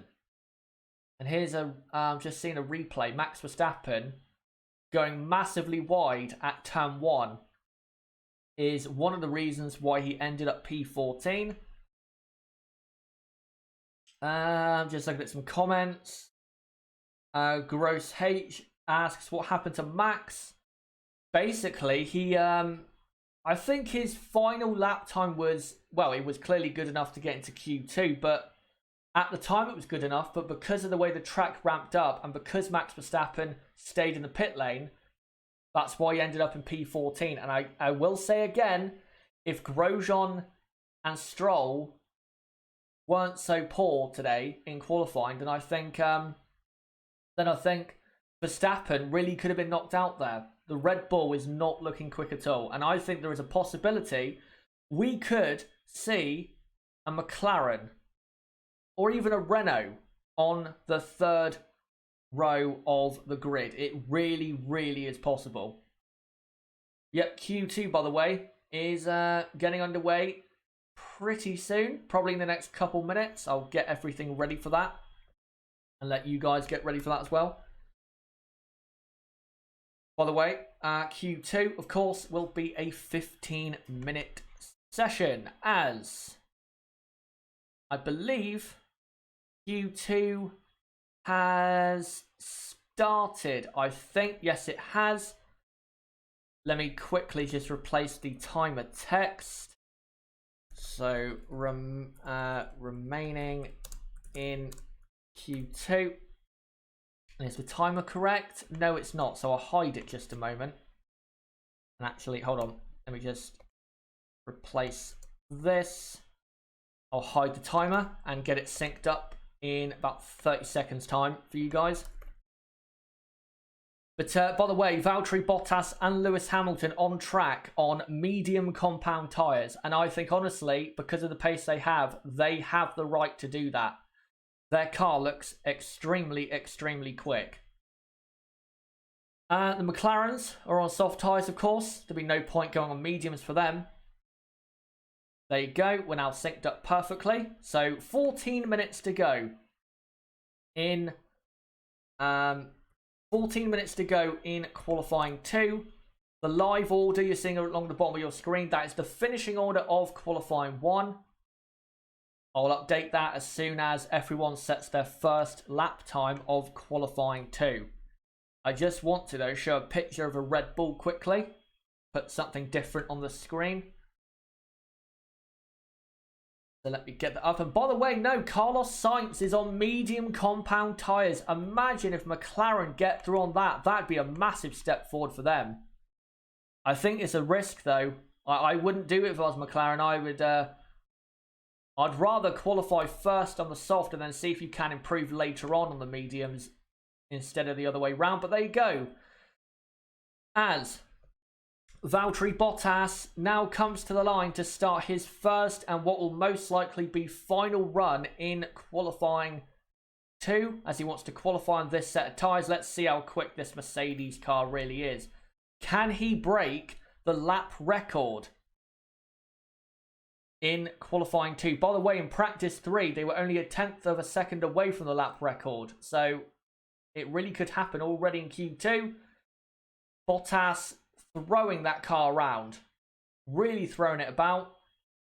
As Valtteri Bottas does a faster first sector than Lewis Hamilton.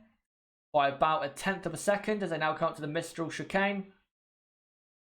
Bottas goes slightly wide on entry, and all goes a bit wide on exit, so he will have cost himself time there. Bottas can definitely go faster, but of course, as long as he gets through to Q2 on this set of tyres, that's all that matters. As here comes Bottas into turn 10 and 11. And now comes up to turn 12. The Mercedes car looks absolutely on rails around this track. It looks very, very good to drive.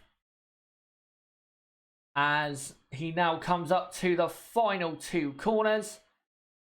And Valtteri Bottas now comes to the line. DRS open as the Ferraris are going to start their lap. Valtteri Bottas does a 1:30.0. I think that might be a lap record. That's definitely a lap record from Lewis Hamilton. A 1:29.5. I believe that is a new track record. We'll see in just a moment if it is.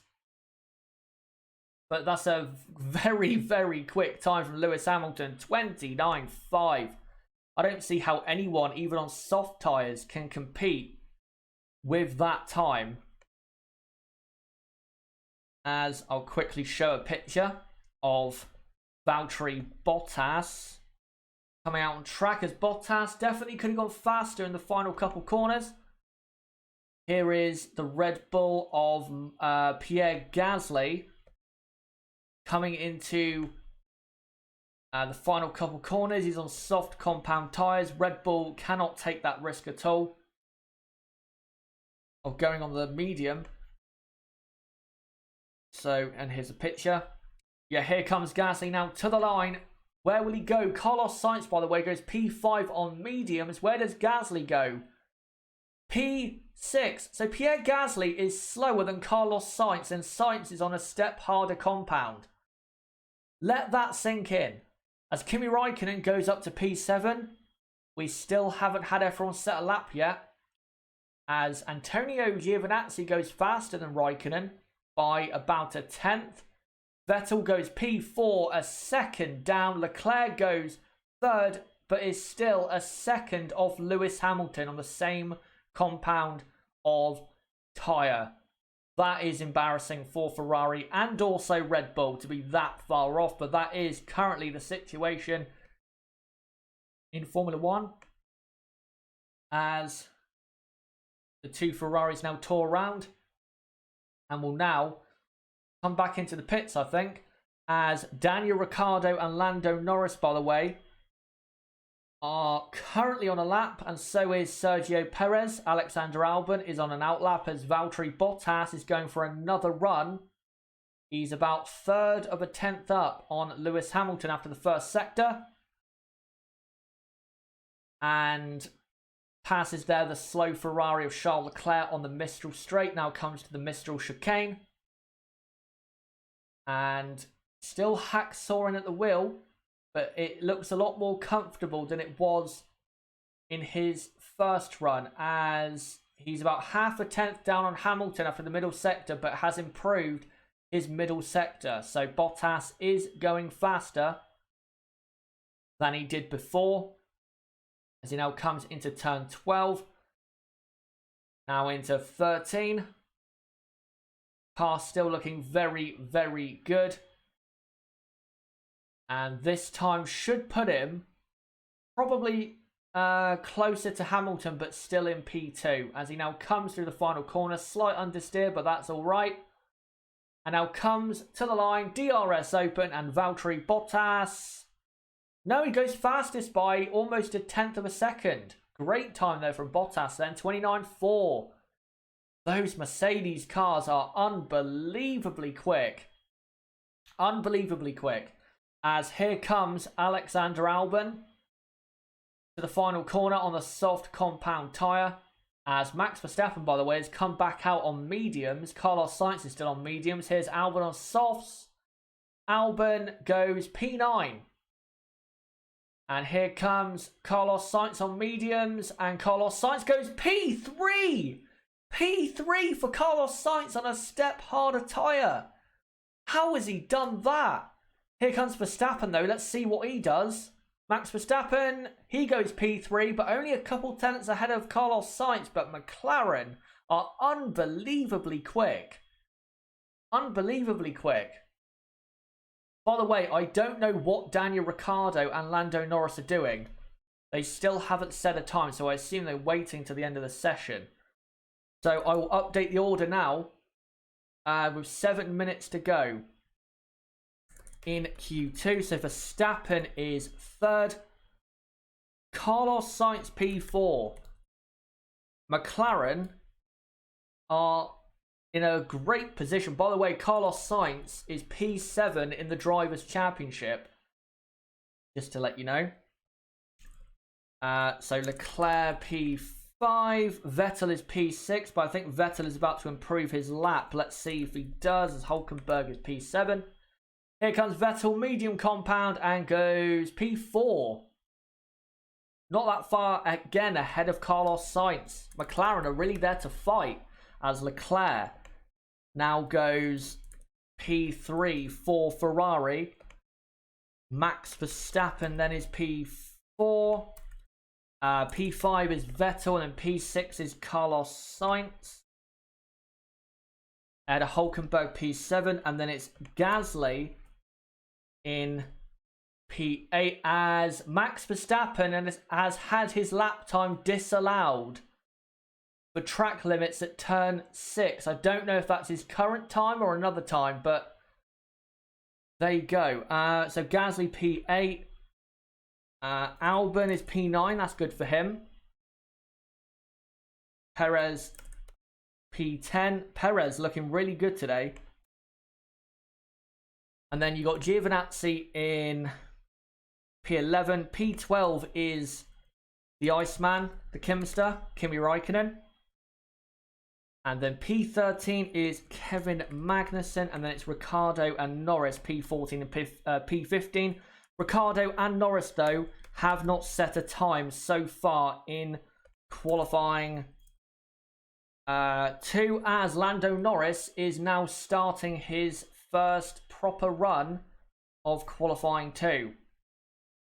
5 minutes to go.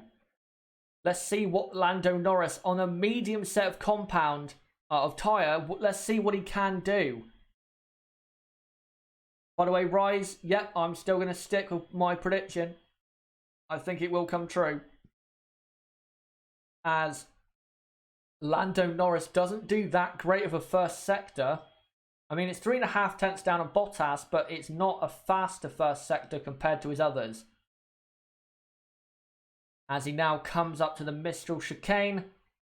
Oh, runs wide. Not massively, but that will cost him time. He'll have to do another run, I think, as he now comes to the middle sector point. And is still going fast enough to get, say, P7. But I think if he does another run, that'll help a lot for him to definitely get into the top 10. As with 4 minutes to go, the only cars on track are Ricciardo, Norris and Hülkenberg, I believe.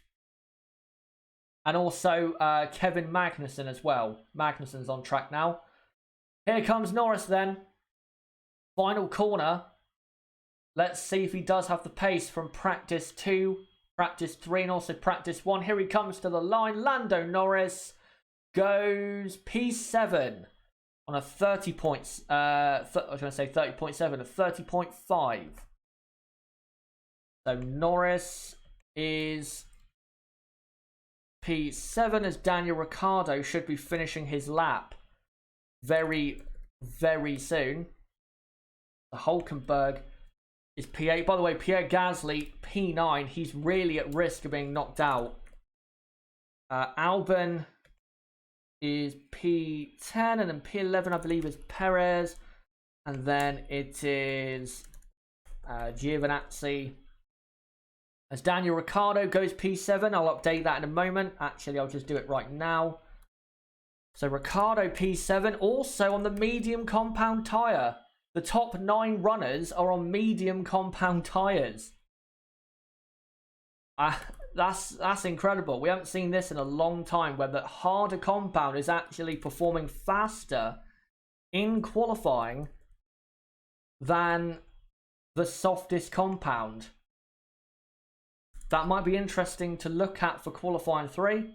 But Gasly now P10 on the soft compound. That shows you how poor Gasly has been so far today. And then P12 is, so P11 Albon, P12 is Perez, and then it is Giovinazzi, P13. Alfa need to improve. It can't disappoint again. P14 Räikkönen and P15 Magnussen with just under 2 minutes to go in Q2. There is Zach Brown, the CEO of McLaren Racing. And I think the calls for him to be sacked a few months ago, well, where are they now? Because McLaren are looking very, very strong again in Formula 1. Oh, Carlos Sainz losing the rear end, an absolute treat in the middle of 1 and 2. That was unbelievable. I want to see a replay of that. That was very good. The reflexes on Carlos Sainz were Fernando Alonso-esque.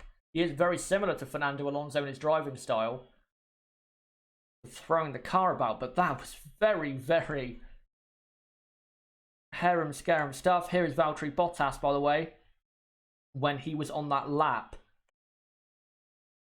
that he's now fastest on.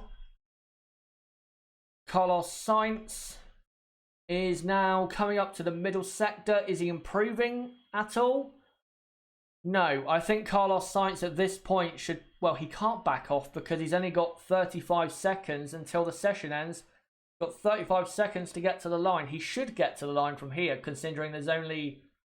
Well, actually, he might not get to the line in time. I think if he slows down anymore, he won't make it, but he should be safe. But we'll see. As Lando Norris is on another good lap. Here comes Carlos Sainz. Opens the DRS. Does he improve on his time or no? I don't think he will. And no, he doesn't. He did do a faster final sector though, as Lando Norris comes to the line and goes P4 on the medium compound tyres. Great lap there. Kimi Raikkonen. P9 for Kimi Raikkonen. Good run there. Giovinazzi, P9. So Giovinazzi's out-qualified his teammate for the moment, and I think Giovinazzi might make it through. Hulkenberg and Gasly now in the drop zone. Perez only 13th. That's not really a surprise. The Racing Point is just not quick enough. Here comes Alexander Albon. By the way, Pierre Gasly's not improving on his lap. As Albon comes to the line, goes P10. He's out-qualified Raikkonen. Raikkonen's in the drop zone. Here comes Gasly. P10. But will that be enough? Because Hulkenberg, I believe, is on a lap. Surely Hulkenberg is on a lap. Let's see. Hulkenberg should be on a lap. I'm not sure if he is. So no, he's not. Renault are out with Hulkenberg. And I think Gasly there really lucky not to get knocked out, as Sebastian Vettel, by the way, goes P2 at the very end there. But Gasly only just making it through, and I think honestly it was a bit lucky to make it through, because Hulkenberg, if he did a final run, I think could have got in. So let me update the final order. So it's Bottas from Vettel, Hamilton, Leclerc. By the way, you have to say the track is really ramping up in terms of grip. Norris was P5. P6 was Max Verstappen. And then P7 was Carlos Sainz. I want to see a replay of that moment for Sainz. It was so good. P8, Ricciardo doing very well. Can I just say though, big up Antonio Giovinazzi. I have ripped the guy an absolute new one at times this season. But he has gone and qualified P9. Well done. Honestly, well done. I am actually very happy for him because, again, I have criticised him a lot and he's gone and really, I think, showed up his critics, including me.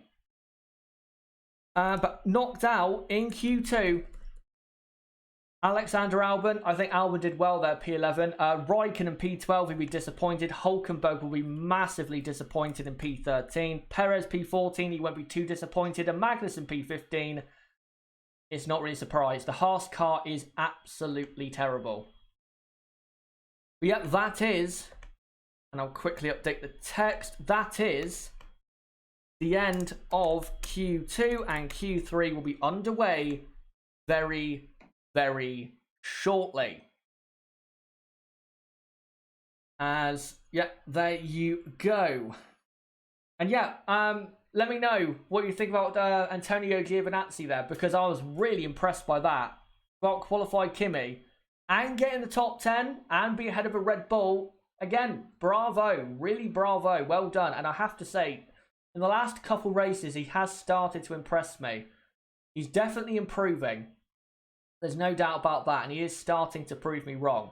And if he continues like that for the rest of the season, then he will stay at Alfa for sure. But if he does what he was doing earlier in the season, then I think he will be dropped. As replay of Hulkenberg and the Mistral in Q2, and that's why he got knocked out. Tried to turn in, rear end said no, lost the rear end, and went straight over the chicane. And I think if Hulkenberg didn't make that error, I think Gasly would be knocked out in P11. And that's why I say Pierre Gasly was very lucky there not to get knocked out in P11, because Gasly, you have to say, not looking good. But let me quickly, if I can, get a different picture on screen of a Mercedes because, well, Q3 is going to be the Mercedes show, I'm afraid. And let me get the timer ready as well. Yeah, Q3, by the way, guys, will be getting underway in probably 2 minutes' time, 2-3 minutes' time. So don't worry, it is closing in, is qualifying 3. And let me just get this picture for you guys. There you go. Valtteri Bottas, I believe this is him at the final corner earlier on in Q1. Will he be the pole position man? He's looking good for it. And I think if he is going to continue a World Championship bid, he has to get pole and win this weekend and do the same in Austria because Lewis Hamilton is kind of running away with it. So yeah, Valtteri does need to improve on his last couple results. And right, let me just get back to the page where I normally get my pictures from, and I'll try to read a couple comments if I can. By the way, great to have 834 of you. Great to have all of you here, really is. Of course, it's not a record, but still, having nearly 1,000 people watching live is great, and every single one of you are absolute legends for coming along and being a part of the qualifying stream. And of course, don't forget to be around tomorrow, and don't forget to subscribe for tomorrow's race watch along for the 2019 French Grand Prix, where I expect it to be a good race. Because as well, remember, this is the only place on YouTube where you can catch a watch along of the race tomorrow. So don't forget to subscribe for that, bottom right of the screen, or go to my homepage and subscribe, and also hit the notifications bell. And don't forget to smash this video with a like if you want to see this content continue. Yeah, great to see you all here, and hopefully you're having fun watching qualifying on a very, very hot summer's day in France, and also it's a very hot summer's day where I am in the world.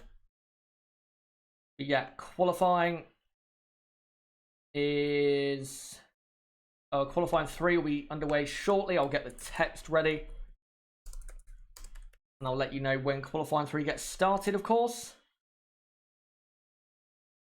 But yeah, for pole, it is going to be close, as I said at the start of this show. It is going to be close between Bottas and Hamilton. I'm still going Hamilton, though, because as we've seen in the past, in Q1 and Q2, he can be off it, but then when it matters most, he comes up with the goods. So I'm still sticking with my prediction of Hamilton on pole, from Bottas second, Leclerc third. But of course, we'll see what happens. Q3 starts in 1 minute. So yeah, Q3 coming very soon. And by the way, Q3, if you're wondering, is a 12-minute long session. And I've got the timer at the ready for when qualifying 3 gets underway. Let me just look at the chat a minute. E7 Suspect says, dude, the McLaren is actually quick this year. Wow, Alonso must be so upset. Well, it's Fernando's luck, isn't it? It is literally Fernando Alonso's luck. He leaves the team and they get, you know, they improve. Their car becomes better. It's just the way he is. I think if you look at his career, it's happened a lot where he's left the team and then the car he's left has improved. As qualifying 3 is underway, I've missed the timing sync up, so I'll do it in about 40 seconds time. Yeah, if you look at Alonso, when he left Renault in 2009, the car was better when he left, or after he left. Same with Ferrari and McLaren in the second stint at McLaren. So yeah, it's just Alonso's luck, isn't it? But now we have qualifying 3 underway. I'll sync up the time in about 10 or about 15 seconds time, as all the cars are still in the pit lane. We have Bottas, Vettel, Hamilton, Leclerc, Norris, Verstappen, Sainz, Ricciardo, Giovinazzi, Gasly in Q3. And here we go. There you go. So 11 minutes to go in qualifying 3. Who will take pole? Valtteri Bottas or Lewis Hamilton? I don't think anyone else can get pole. I think it's only between those two. Let's hope that Ferrari can produce something. But honestly, I don't think they can. By the way, great news for McLaren for tomorrow's race. They will start on the best compound possible, the medium, and also so will Daniel Ricciardo. So expect McLaren tomorrow on race day to be very strong in terms of race pace. As the two McLarens are now coming on track, as Carlos Sainz there is parked up on the exit of the pit lane. I don't know if he's broke down or not. I hope not. But Norris is out on track. Here comes Pierre Gasly. Here comes Charles Leclerc. Max Verstappen. Valtteri Bottas. Lewis Hamilton. Here comes Sebastian Vettel. All, of course, on the soft compound tyre. So they're not going to go to the medium, which was looking very quick in qualifying 2. And has looked a very good tyre so far this weekend. Leclerc now comes on track. And here comes Vettel. And I believe, well, Giovinazzi is not on track. So he might only do that one run like some teams do. But now all the drivers except for Antonio Giovinazzi are on their outlaps. So let's see who goes where in this first run. I expect it to be a Mercedes 1-2 at the top. And then after that, we could have a surprise. We honestly could, because again, McLaren look very, very quick. And also Daniel Ricciardo does look quick as well. But, right, so who we got who's about to start a run? As Bottas there passing Carlos Sainz on his outlap. And he'll want to pass that Red Bull, I think, because the Red Bull is about a second a lap slower than Valtteri Bottas. So if I was Valtteri, I'd pass that Red Bull, but I think he's going to wait. Unless he wants a slipstream on his run, but I don't think he does. And oh, Valtteri, you're going to get held up there. Yeah, back off, Valtteri. You're going to get held up here. Yeah, that's good thinking by Valtteri Bottas. As Lando Norris is the first man to start his first run in the final part of qualifying. As Valtteri Bottas now comes to the final corner and will start his first run in qualifying 3. Can Valtteri Bottas get his first pole position since the 2019 Spanish Grand Prix? Let's see. He now comes into the first 2 corners. Car looking, as ever, hooked up. As he now comes to turn 3. Where the Mercedes hasn't looked always stable at that corner, but it does look very quick when it is pointing in the right direction. As he does a 22.0 for the first sector. I don't know if that's quick. Well, Lewis Hamilton, I think, has gone even quicker in the first sector. So that just shows you Valtteri so far on this lap not doing quite enough. As he now comes to the chicane. Car looking pretty good. As he now comes to the second sector. And he does a 49.5 for the second sector. What does Lewis Hamilton do? A 49.4. So Hamilton about a 10th up. It's very close. Valtteri has got to absolutely now just launch his car at these final corners. And he now comes into 13. It's looking a good lap, but not maybe good enough, as Lando Norris does a 29.8 in the McLaren. That's a very, very good time.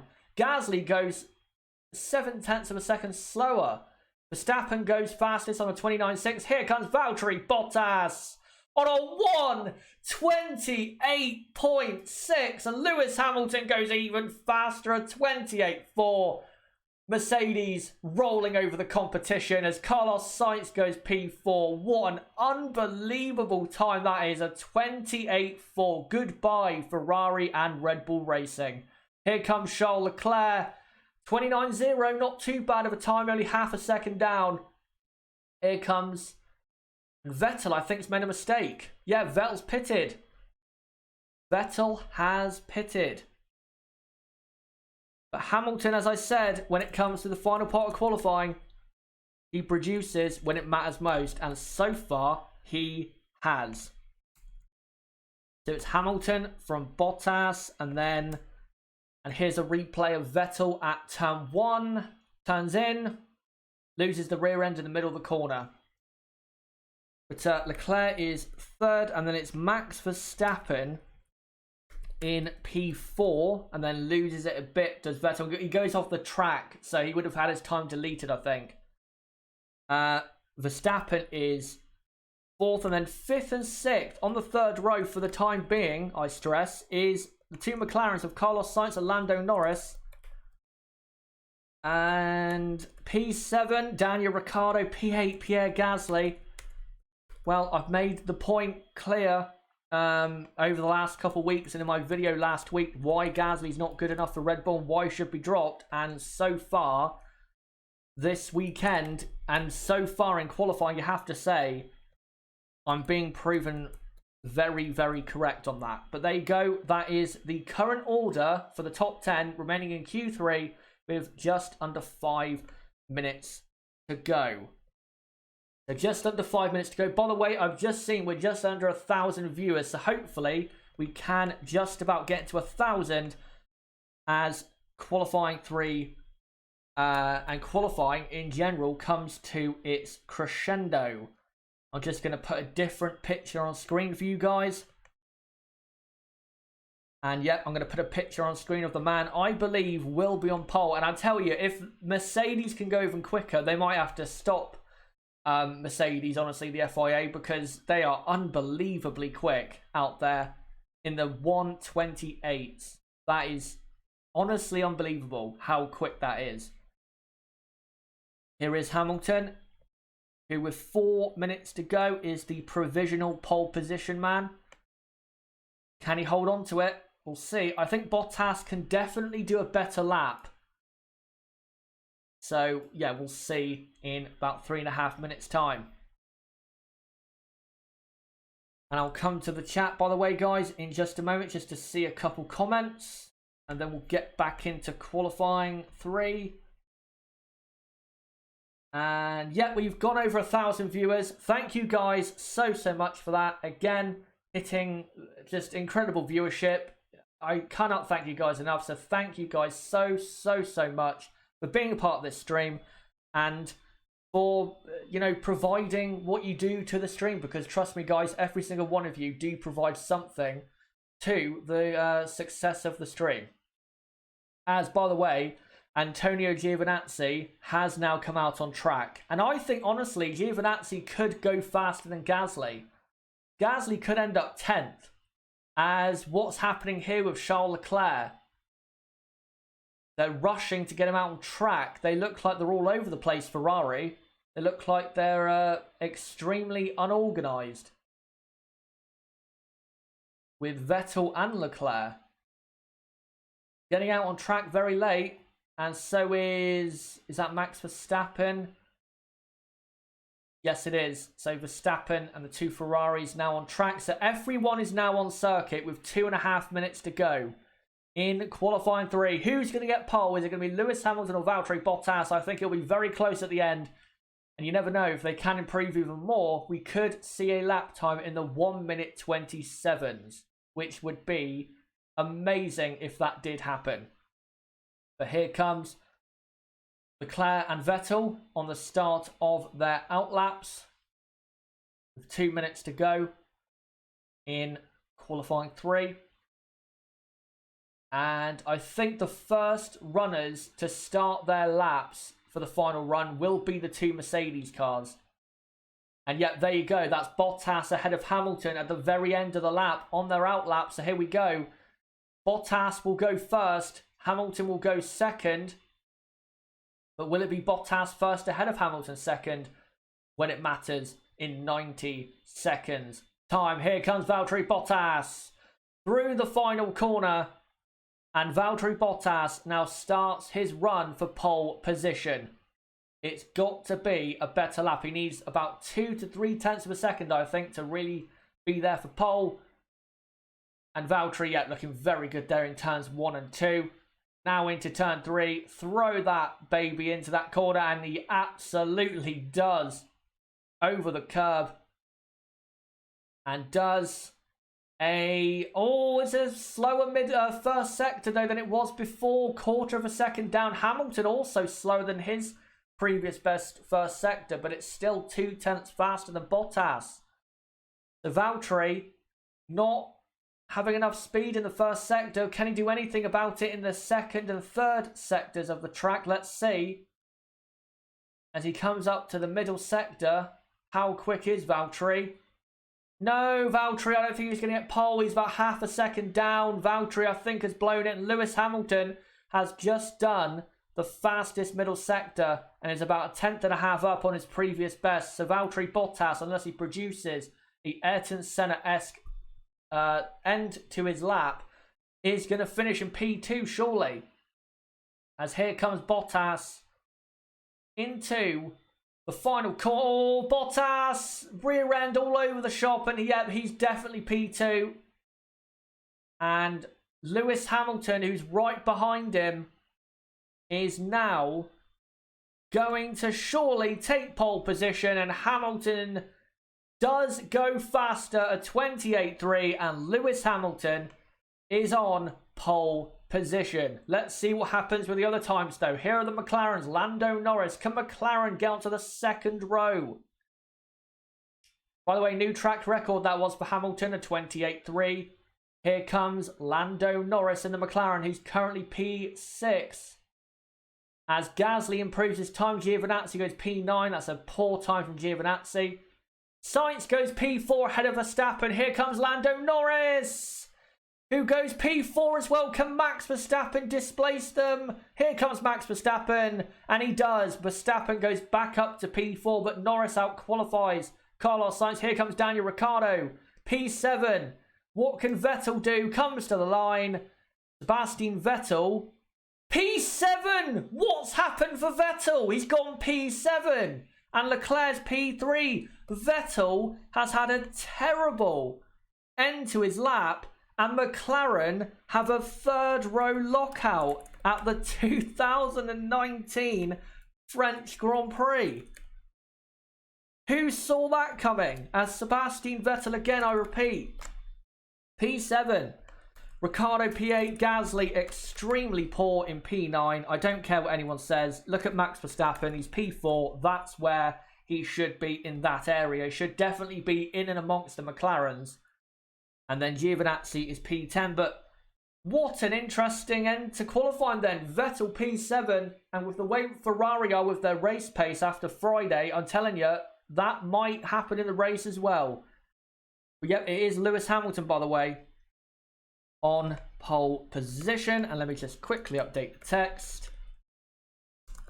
Qualifying is over. So the final order for qualifying is running along the bottom of your screen. It's Hamilton on pole from Bottas second, Leclerc third, Verstappen fourth, then Norris in fifth. Great performance. Same for Carlos Sainz. Vettel P7, Ricciardo P8, Gasly P9, Giovinazzi P10. Giovinazzi still did well, even though he made a mistake on his first and only run in Q3. Then Albon, Raikkonen, Hülkenberg, Perez and Magnussen were knocked out in qualifying 2. And knocked out in qualifying 1, Danny Kvyat, Romain Grosjean, Lance Stroll, George Russell and Robert Kubica. So there you go. That is qualifying for the 2019 French Grand Prix. And guys, for the next 25 to 30 minutes, I am going to be with you guys reacting to what has happened. So let me know what you thought of qualifying. What do you think of the results? You know, McLaren right up there in P5 and P6. Absolutely unbelievable there for McLaren. And if you're a McLaren fan, please post a comment. I want to hear your joy. I want to read it out. I want to share it with everyone. So please post it. So let me, plenty of people talking about Sebastian Vettel there. And yes, you are reading that right. Vettel has been out-qualified by 2 McLarens and a Red Bull, which is very surprising considering how quick the Ferrari is compared to those cars. As The Derpy Muffin says, so happy to see McLaren back up there. Ninja says, yes, McLaren. Chris, good to see McLaren up there. Flintley, McLaren, I've seen plenty of McLarens. Miguel says, McLaren, now we can fight. Yes, they absolutely can. This is probably McLaren's best qualifying performance of the V6 hybrid era. That's how good it has been today. I think, I don't think there's been a better one than this. Maybe in 2014 when they had Mercedes power. But, yeah, what a day for McLaren. And if you are a McLaren fan again, make sure to shout yourselves out because I want to read out your comment. Let me look at some comments. McLaren must be using rocket fuel. Are they in F1 cars or UFOs? From me too on Tube. Mark Greenhouse says McLaren for 4th this year. Sebastian says asks, has the midfield closed up to Ferrari, only 4 tenths behind? Well, we said in Monaco that Ferrari won't be that far ahead of the midfield, and I don't think in qualifying that day they were. And I think at tracks where aerodynamics and chassis are more important, you are going to see this happening because Ferrari have a poor aerodynamic balance. I think once we get to Austria, maybe Silverstone, I think Ferrari will definitely be further ahead of the midfield. But yeah, today you have to say for Ferrari, I'd have to say a poor day. I'd have to. Yes, Charles Leclerc's P3, but Sebastian Vettel P7, that's not good enough. They had to get a second row lockout. I said coming into qualifying, a second row lockout has to be the aim. But P3 and P7, I'm sorry, is just not good enough at all. For Ferrari, let me just... Albert McLaren P5, P6, yep, indeed. Jamal McLaren using the power of Senna. By the way, I want to shout out also Charles Leclerc, very quietly P3. Back to, not his best, but back more so to how he was in Baku and Bahrain. I think we can definitely say that. Charles Leclerc looking good and in a very quiet P3. And I think if Charles Leclerc tomorrow can just, get off the line well enough, maintain P3 and get P3 in the race, I think he'll be happy with that going into Austria where Ferrari should be a lot better. Warren M says Renault and McLaren have made a step forward. Honda is doing good, but only about where Renault were last year. Yeah, Renault and McLaren have really took a step forward. And this is what we were hoping for around this time, or in the last couple of years, is that McLaren and Renault would make that step forward towards Mercedes, Ferrari and Red Bull, because let's be honest, if any other teams are going to join Mercedes, Ferrari and Red Bull at the top, it's going to be McLaren and Renault because of the sheer money and resources they do have compared to, Alfa, Racing Point, Haas and of course Toro Rosso. So good to see McLaren and Renault up there. Also, even though he didn't out-qualify Sebastian Vettel, which maybe he could have, but Daniel Ricciardo also, shout out to him, P8. I think he did well today.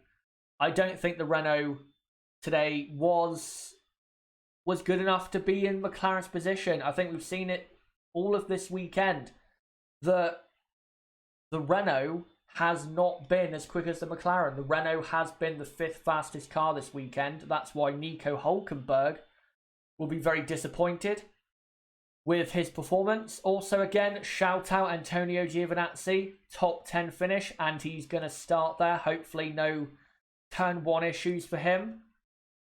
But yeah, good qualifying performances out there. Certainly Norris, Sainz, Ricciardo, Giovinazzi. I'd say Leclerc kind of as well.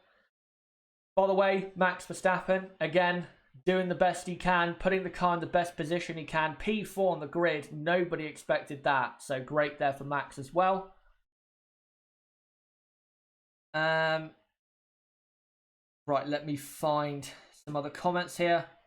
Ruse of Ruse. I think we can all agree Gasly sucks, lol, relatively speaking, of course. Well, as I said in my video a week ago, This is why I don't think he's good enough, because he's not close enough to Max Verstappen in terms of lap time, and he's a midfield runner. He's a midfield runner in a top-end car. Yes, Max Verstappen, I will agree, wasn't that far ahead of the midfield, but again, it's your teammate. No matter how good he is, that is your benchmark. That's your comparison. For example, Valtteri Bottas clearly is not as good as Lewis Hamilton, but as you've seen, is still at times very close to him and sometimes is quicker.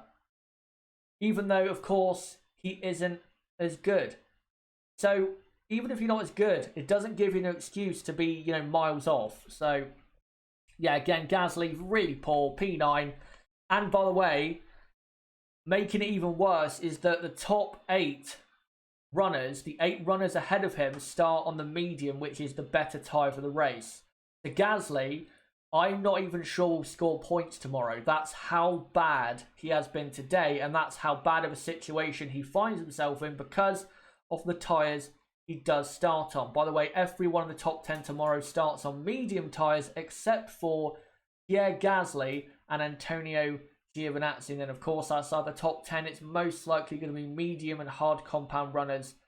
I don't think we're going to have any soft compound runners outside the top 10. But I'm just trying to look now to see the final results and see if I can post them on screen so I can get rid of the running order, but I'll keep it up as long as possible. Gasly needs to leave. Thanks for commentary. Until next time, thank you very much, Melvin McKenzie. Hopefully you'll be back tomorrow for what I think is going to be a very good Grand Prix. I think from P3 even down to P8, P9, I think we're in for a good Grand Prix because Ferrari, as was proven yesterday, have really bad tyre wear at this track this weekend and race pace. They were a second a lap slower than Mercedes. And Red Bull were faster even. So, yeah, don't think that, Max Verstappen can't get a podium. Or even a McLaren, you never know. I mean, if a start line crash happens again, just like last year, who's to say McLaren won't have a podium? They've got the pace. They're on the best tyre to start with for the race on a medium. So, yeah, looking good. E7 suspect. This McLaren car could be better than in 2013. Well, so far this season, I think McLaren have had probably a better season so far compared to any of the previous seasons after the first 8 races. This has probably been their best start to a season since 2012, honestly. And that shows you that McLaren are making progress with Andreas Seidel, the new team principal, James Key, the new designer or technical director. Hopefully he can improve the car and they can improve the car as the season goes on because McLaren are definitely making strides in Formula 1 again. Right, let me show this comment from Jordi. Ferrari lost it completely, he says. Now they effed up their tyres along with the mediums they will start at. Easy win for Mercedes. Yeah, it will be an easy win. Let's be honest. They're miles clear. I think, honestly, Mercedes are probably, if there's no safety cars or chaos for any of the Mercedes drivers, I think they're going to end up finishing probably half a minute ahead of third place. At least. That's how good they are. So, yeah, looking good for them. Normal Guy says, I've lost faith in Gasly. Leo says, I've given up on Gasly. And Normal Guy adds to that by saying, done for him, already done. Again, as I said, he's not good enough. He's in a top-end car and he's still competing in the midfield. He's closer to the midfield than he is to the top runners, as was clearly illustrated today. Very, very poor. Very, very poor. And by the way, if Nico Hülkenberg didn't make the mistake he made in qualifying too, Gasly would have been knocked out, I think, because Hülkenberg, I think, had the pace to be in the top 10. So Gasly's lucky that he's P9. He should be P11, honestly. Right, let me take a look at some comments. Hail McLaren's P3 possible. Again, if there's chaos ahead or if the race pace is bad for the Ferrari, you never know. And I think it will be bad tomorrow. Crystal Racing says, great to see you, mate, by the way. Says, not even sure Gasly will score points at this rate. Well, that's the thing, is, again, he starts P9, very poor grid position for his car, for his car's pace. But also, he starts on the softest compound, when tomorrow we are going to see a track temperature in the mid 50-degree range. Those soft tyres will die an absolute horrible death compared to the medium especially. And I expect anyone outside the top 10, even the Williamses, to be not that far off on lap time, or even, you know, all the midfield runners behind to be faster than Gasly in the first stint of the race. I don't think Williams will be faster, but they won't be too far off in lap time because they'll probably start on the hardest possible compound. But yeah, for Gasly, his race tomorrow does not look good. It really doesn't, because he's going to pit early, then he'll have to come through traffic, probably lose time because he's not that good at overtaking, and the Red Bull car in a straight line is not that good. Then he'll probably end up finishing, what, 12th, 11th? Yeah, Gasly not looking good at all. Really looking poor. But I think now we will remove these couple things, because I now have the official finishing order of qualifying. I'm going to post that on the screen and show you, of course, the lap times as well. So let me get that on screen for you guys. This will be the last picture of the stream. Let me just get it up a minute. By the way, keep commenting away because I'll still be around for the next 10 minutes or so. And by the way, just to let you know, I will have a review of qualifying up on the channel probably in 45 minutes to an hour from now. So yeah, 45 minutes to an hour from now, I'll probably have a 10 to 12 minute review of qualifying up. And yeah, you can you know, go to that, comment down below what you thought of qualifying, of course. But here you go, final classification of qualifying at Paul Ricard in Le Castellet. So Lewis Hamilton takes pole from Valtteri Bottas second, Charles Leclerc third, Max Verstappen P4. By the way, look at the lap time between Verstappen, Norris and Sainz. Lando Norris was 9 thousandths of a second away from Max Verstappen. Very, very close there. Carlos Sainz P6, and then 7th Vettel, Paul by Vettel, you have to say. Ricciardo 8th, Gasly 9th. Look at the lap time difference, 8 tenths of a second. Now, yes, McLaren are very competitive today, but he shouldn't be 0.8 of a second off his teammate. I don't care who your teammate is. You have no excuses to be that far off your teammate. I don't care who that person is. Giovinazzi P10. And then knocked out in Q2, Albon, Raikkonen, Hulkenberg, Perez, Magnussen, and then knocked out in Q1. Kvyat, Grosjean, Stroll, Russell, Kubica. By the way, Russell and Kvyat will start at the back because of penalties to do with their power units. Yep, there you go. Those are the final results. And yeah, I think for the next, 10 minutes, we will read out some more comments as we come to the end of this stream. And by the way, for anyone who is now starting to tune out, I just want to say again, thank you for coming along, and also don't forget to subscribe and hit the notifications bell for the race watch along tomorrow. The race watch along tomorrow on this channel is the only place on YouTube where you can catch a watch along for the French Grand Prix, so make sure to subscribe for that, and as also hit the notifications bell, and also hit the like if you want to see more content like this. But yeah, let me read some more comments. Steve Mooney says, the worrying thing for Gasly isn't just that he's very likely to lose his seat at Red Bull, but the fact that there's probably not going to be any other team that will offer a seat. Well, I think if he does get dropped, I think they will put him back in Toro Rosso, because who are they going to put in Toro Rosso instead? They're not going to put Dan Ticktum in there because Dan Ticktum isn't good enough and is a dick, let's be honest. And after that, who have they got? They've got Liam Lawson, who's very young, but he's only like 16, 17, not ready for Formula 1. And all the others are not ready for Formula 1. So if Gasly gets dropped, he will go straight back down to Toro Rosso. I don't think he can go anywhere else, honestly. Right. Let me find some more. And yep, GM plus X 99. I'll show that. Dan Dictum, indeed. A Slime says Gasly is most likely a stopgap. They never expected him to do a lot, but he's really dropping the ball on this one. That's the thing. People will criticise me when I say, oh, Gasly's been poor, and they'll say, you know, what do you expect? Max Verstappen is his teammate, he's very good. I came into the season saying he will not outperform Verstappen really at all. All he needs to do is be about a quarter of a second off, which I think is about good enough considering the talent level between them. But he's not in that position. He's about, what, half a second off that today? If he was quarter of a second off today, he would have been, what, P7?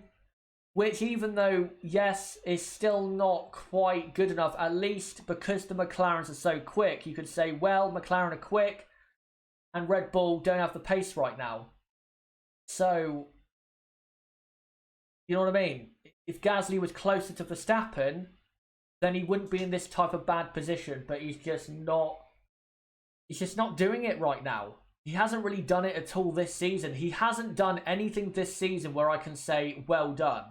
Yeah, he's had a couple fastest laps, but that's because the team pitted him late on for fresh tyres to do so, not because he was actually quick.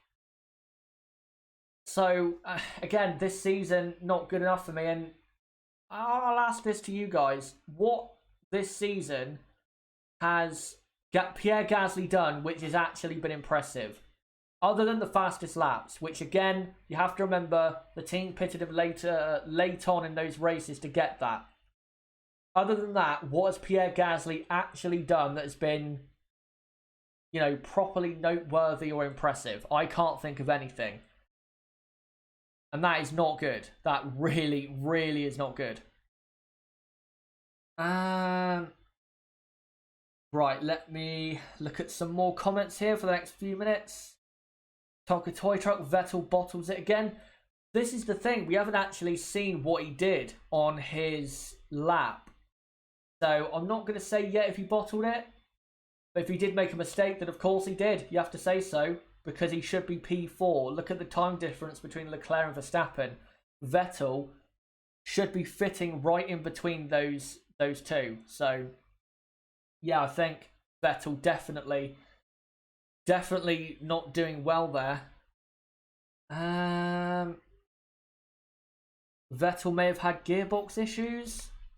Let me quickly take a look at a different Twitter account a moment, because there's a certain Twitter user who is very good at updating as to why certain things go wrong for Ferrari.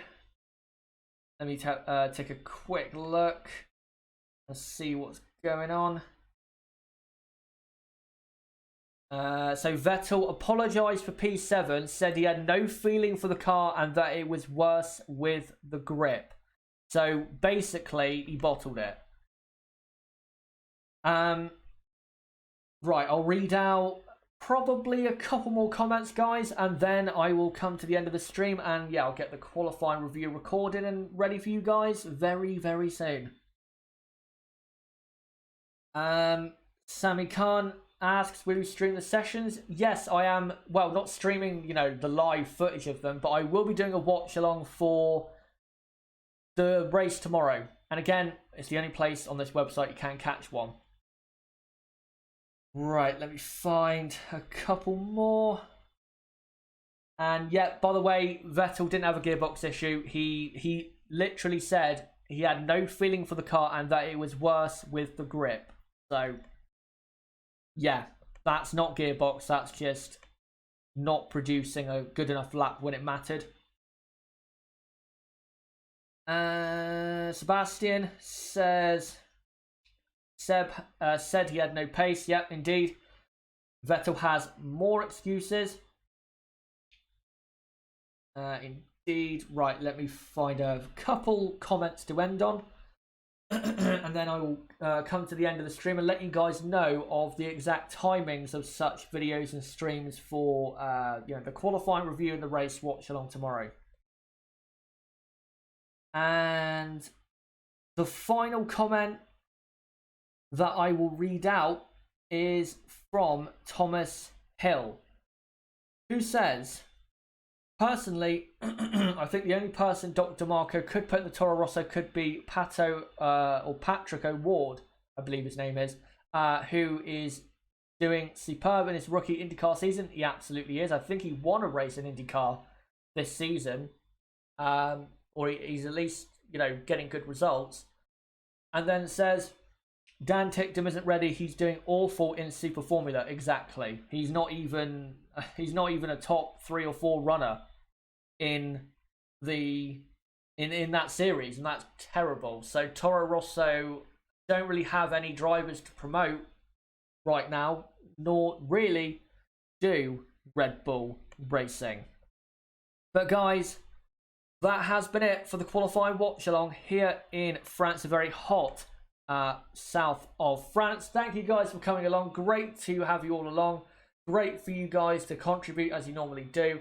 And hopefully you guys will be around for the race watch along tomorrow. Don't forget, I will be live at 1:10 p.m. UK time. That's 10 past 1 p.m. UK time, exactly 1 hour before the race starts, where we will do an hour's build up, and then of course it'll be an hour and a half, hour 45-minute race, and then we'll do about a 30-minute reaction with you guys, and then a race review will happen shortly after that. Also, the qualifying review for qualifying that's just finished, that'll be out probably in about 45 minutes time. I'm aiming for around 4 o'clock, so yeah, we'll see if it's out at 4 or maybe 4:15. So don't forget to come along to that and give your final thoughts about qualifying. But yeah, thank you guys for coming along. It has been great as always. Again, don't forget to subscribe for more watch-alongs like this. Bottom right of the screen, you can do it right there, or click on my channel name, go to the homepage and subscribe and hit the notifications bell.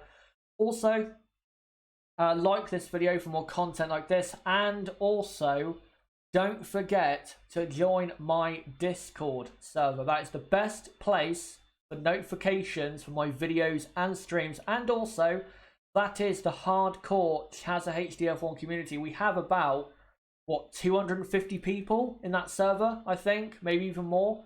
So yeah, if you want to be a part of that server that is quite active on a race weekend, then make sure to go in there and join that. And also, don't forget to follow me on Twitter at Chaz6110. And check out my website, chazzahd.com, for more content like this. But guys, until tomorrow's race watch along at 10 past 1 p.m. UK time, which is when we're going live, for the 2019 French Grand Prix, which I think will be an exciting one, it has been me, Chazza HD. Goodbye.